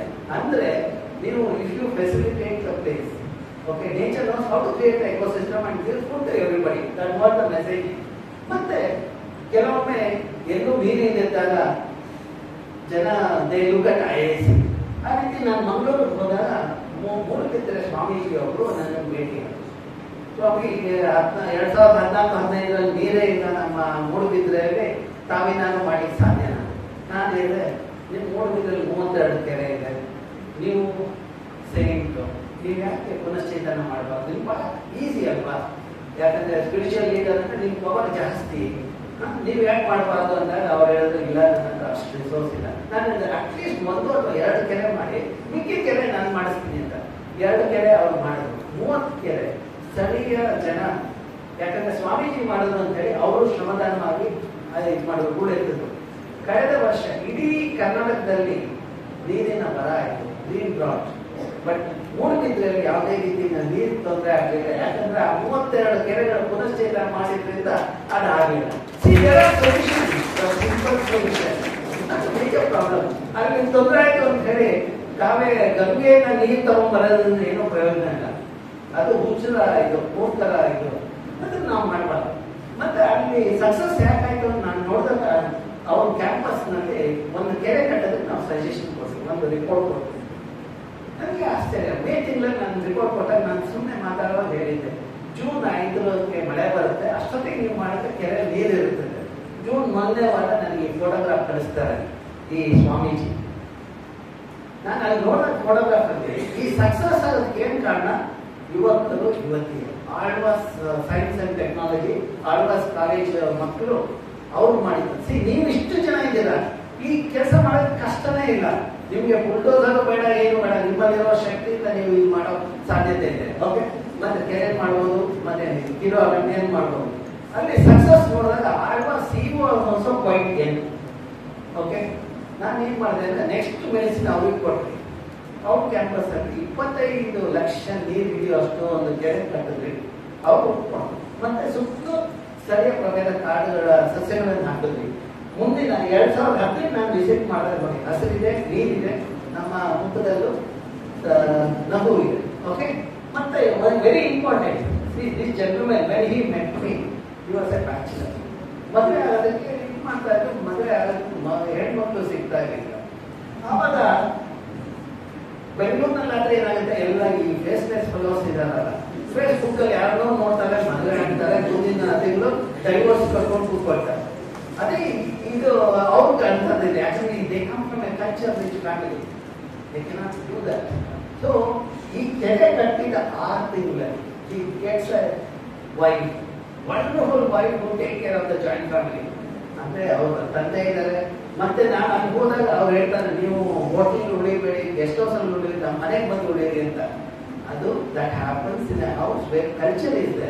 ಎಲ್ಲಿ ಕಲ್ಚರ್ ಇಲ್ವೋ, ಫಾರ್ ಎಕ್ಸಾಂಪಲ್ ಬೆಂಗಳೂರಿಗೆ ಹೋಗಿ ನೀವು ನಾಕ್ ಮಾಡಿ, ನಾವಿಲ್ಲ ಮನೆಯಲ್ಲಿ ಅಂತಾರೆ. ನಾನು ಯಾವಾಗ ಯಾರಿರೋದು ಒಳಗಡೆ ಇರ್ತಾರೆ. ಇಂಥ ಸ್ಥಿತಿ ಬೆಂಗಳೂರು. ಓಕೆ, ದೆನ್ ನಮ್ಮ ಕೆರೆ, ನಮ್ಮ ಕ್ಯಾಂಪಸ್ ಅಲ್ಲಿ when you come you will see this timer. ನಿಮ್ಮ ವಯಸ್ಸಿನಲ್ಲಿ ನಾನು ನೋಡೋದು ಬಹಳ ಖುಷಿ ಆಯ್ತು ನನಗೆ. I should have it in Bangalore, that in my campus. ನಾನು ಈ ಪಾಟಿಗೆ ಅದನ್ನು ತಗೊಂಡ್ಬಂದೆ. ಅದರಲ್ಲಿ 14 ಬೀಜಗಳಿತ್ತು. 14 ಬೀಜದಲ್ಲಿ 7 ಬೀಜ ನಾನು ಲ್ಯಾಬಲ್ಲಿ ಇಟ್ಟಿದ್ದೀನಿ. ಯಾಕಂದ್ರೆ ಯಾರು ಕೇಳ್ತಾರೆ ನಾಳೆ ಏನ್ ಫ್ರೂಟು ಅಂತ, ಅವ್ರಿಗೆ ತೋರ್ಸಕ್ಕೋಸ್ಕರ ಇಟ್ಟಿದ್ದೀನಿ. ಇನ್ನು 7 ಬೀಜನ ನಮ್ಮ ಕ್ಯಾಂಪಸ್ ಅಲ್ಲಿ 7 ಕಡೆ ನಾನು ನಟ್ಟು. ಆ 7 ಕಡೆ ನಟ್ಟಿದ್ರಲ್ಲಿ ಒಂದೇ ಕಡೆ ಬಂದಿದೆ. ಅದು ಎಲ್ಲಿ? ನಮ್ಮ ಬಿಲ್ಡಿಂಗ್ ನೆಕ್ಸ್ಟ್. ಅಂದ್ರೆ ಅದಕ್ಕೂ ಗೊತ್ತಿದೆ ಯಾರು ನೋಡ್ಕೊಳ್ತಾರೆ. ನಾನು ಹೇಳ್ತಾರೆ, ಪ್ರತಿ ದಿವಸ ಹೊರಗಡೆ ಬಂದಾಗ ಅದಕ್ಕೆ ನೀರು ಹಾಕೋದು ಅಥವಾ ಮಾತಾಡ್ಸ್ಕೊಂಡು ಬರೋದು ಏನಾದ್ರು ಒಂದು ಮಾಡ್ತಾ ಇದ್ದೀನಿ ನಾನು ನನ್ನ ವಿದ್ಯಾರ್ಥಿಗಳು. So that means even plants know who will take care. You do not know whether your brother will help you or your boy friend or girl friend will help you. as long as the money is there in the wallet, everybody will help. Okay, so ಮತ್ತೆ in front of that building we created a mini park. 2 hectare ಪ್ರದೇಶದಲ್ಲಿ 49 ಸ್ಥಳೀಯ ಪ್ರಭೇದ 500 ಸಸಿಗಳನ್ನು ನೆಟ್ಟರು. ಇವತ್ತು ನೀವು ಅಲ್ಲಿ ಬಂದು ನೋಡಿ, you get a feel of rain forest. Not only that, look at the diversity. I have Splendor on a poor family. ಅದೆಲ್ಲೋ ಮಲ್ಲೇಶ್ವರದಲ್ಲಿ ಇತ್ತು. ಅಲ್ಲಿ ಕಾಂಕ್ರೀಟ್ ಮನೆ ಆಗಿದ ತಕ್ಷಣ ನಮ್ಮ ಕ್ಯಾಂಪಸ್ ಬಂದು ನಮ್ಮ ಕಾಡಲ್ಲಿ ಉಳ್ಕೊಂಡು 4 ಗಂಟೆ, ಕೆಲವು ಸತಿ 7 ಗಂಟೆಗೆ ಅದು ಹೋಗಕ್ಕೆ ಶುರು ಮಾಡುತ್ತೆ, 9 ಗಂಟೆಗೆ ಅದು ಸ್ಟಾಪ್ ಮಾಡುತ್ತೆ. ಅವಾಗ ನಮ್ಮ ವಿದ್ಯಾರ್ಥಿಗಳು ಹೇಳ್ತಾರೆ, sir you back off, your friend has stopped talking to you. So that's means without even wall clock I can find out what is the time. So now more importantly, ground water. ನಾವು ಕೆರೆ ಮಾಡೋ ಮುಂಚೆ ಅಲ್ಲಿ ಪಾತ್ರೆ ಇತ್ತು. ಆಗ ನೀರಿನ ಇದು ಅಂತರ್ಜಲ ಎಷ್ಟಿತ್ತು? 150 ಅಡಿ. ಇವತ್ತು ಬಂದು ನೋಡಿ ನಮ್ಮ ಬಾವಿ 10-15 ಅಡಿ ಇದೆ. That means vegetation will give you water. What professor is doing is a remarkable work. There will be water here in the district where there is no water. That is what every visionary leader should do. Every child in the sun should take this message forward. Okay? So, ಮತ್ತೆ ಅಲ್ಲಿ temperature 2 degree ಕಡಿಮೆ ಇದೆ. ನಾವು ಇದನ್ನೆಲ್ಲ ಬಹಳಷ್ಟು ಮಂದಿ, see, I have conducted a program called Know Your Ecosystem. See, during weekends and holidays, I don't sit at home. We go to schools, interact with the children, and that everything. I have conducted about 500 plus program. You know, must have given some 2000 plus lectures. Not only that, you look at the thing. I have traveled widely, rural area and across this one. And apart from that, this is how I do the capacity building of the children. And for the adults who work in industry and all, I have been offering a course on environmental management. This is a continuation. This is in addition to my research, in addition to my teaching for the PhD student, we also offer a course during August to September for the people working in industries and university, etc. For the last 22 years, we have done 23rd session. I have announced now. It starts in September, ends in December. It's a hybrid mode. It's you have the offline classes, then online during October and November. Okay. And we also conduct a symposium, popularly known as Lake Symposium, once in 2 years. I started in 98. You know, uniqueness of this event is that out of 1,000 participants, 30% are the school and college students. You know, that is result for the school and college students. They will be selected, they come and do the presentation. You know, 2014 was in the Sirsi. We did it in the Swarnavalli Match, this conference, okay? And of course, Lion Club and all were involved. Then, see, the children do simple experiment like carbon sequestration or the lake monitoring. Children are trained by my students. They come to our lab, they analyze, and children in rural area, they create the biodiversity register for the village. You know, my feeling is once the student knows the importance of the village in terms of biodiversity, the student will never leave that village. That's what should happen in our country, so that every youth get a job in the village and they will be very happy. Okay? So now, if you need more details, you can go to YouTube. My talks are there, and also these are the glimpse of the water testing lab which I have created in various parts of Karnataka, and these are my publication available online. Okay, and you can. This is my email ID. You can write to me at it. I do not use mobile, and these are the portal where you get the details. Okay. See, my agenda is to sow the seeds of knowledge in this young brain and make them an asset to the nation. And we have been successful to some extent. Today, my students are professors in various institutions like IIT, IISER, etc. Okay? And I also communicate through the podcast, etc. You would have seen, currently did a couple of series in Kannada and in English also various. So when children do a good job, you know, there is a smile on everybody's face. Our face. You know, that's the responsibility of you all, to bring a smile on your teacher's face. The teachers will be happy. When you see smile on their face, you will prosper in your career. And wish you all the success. And I hope you will take this message seriously. And Madam is there to give more input to whatever I have missed. Okay.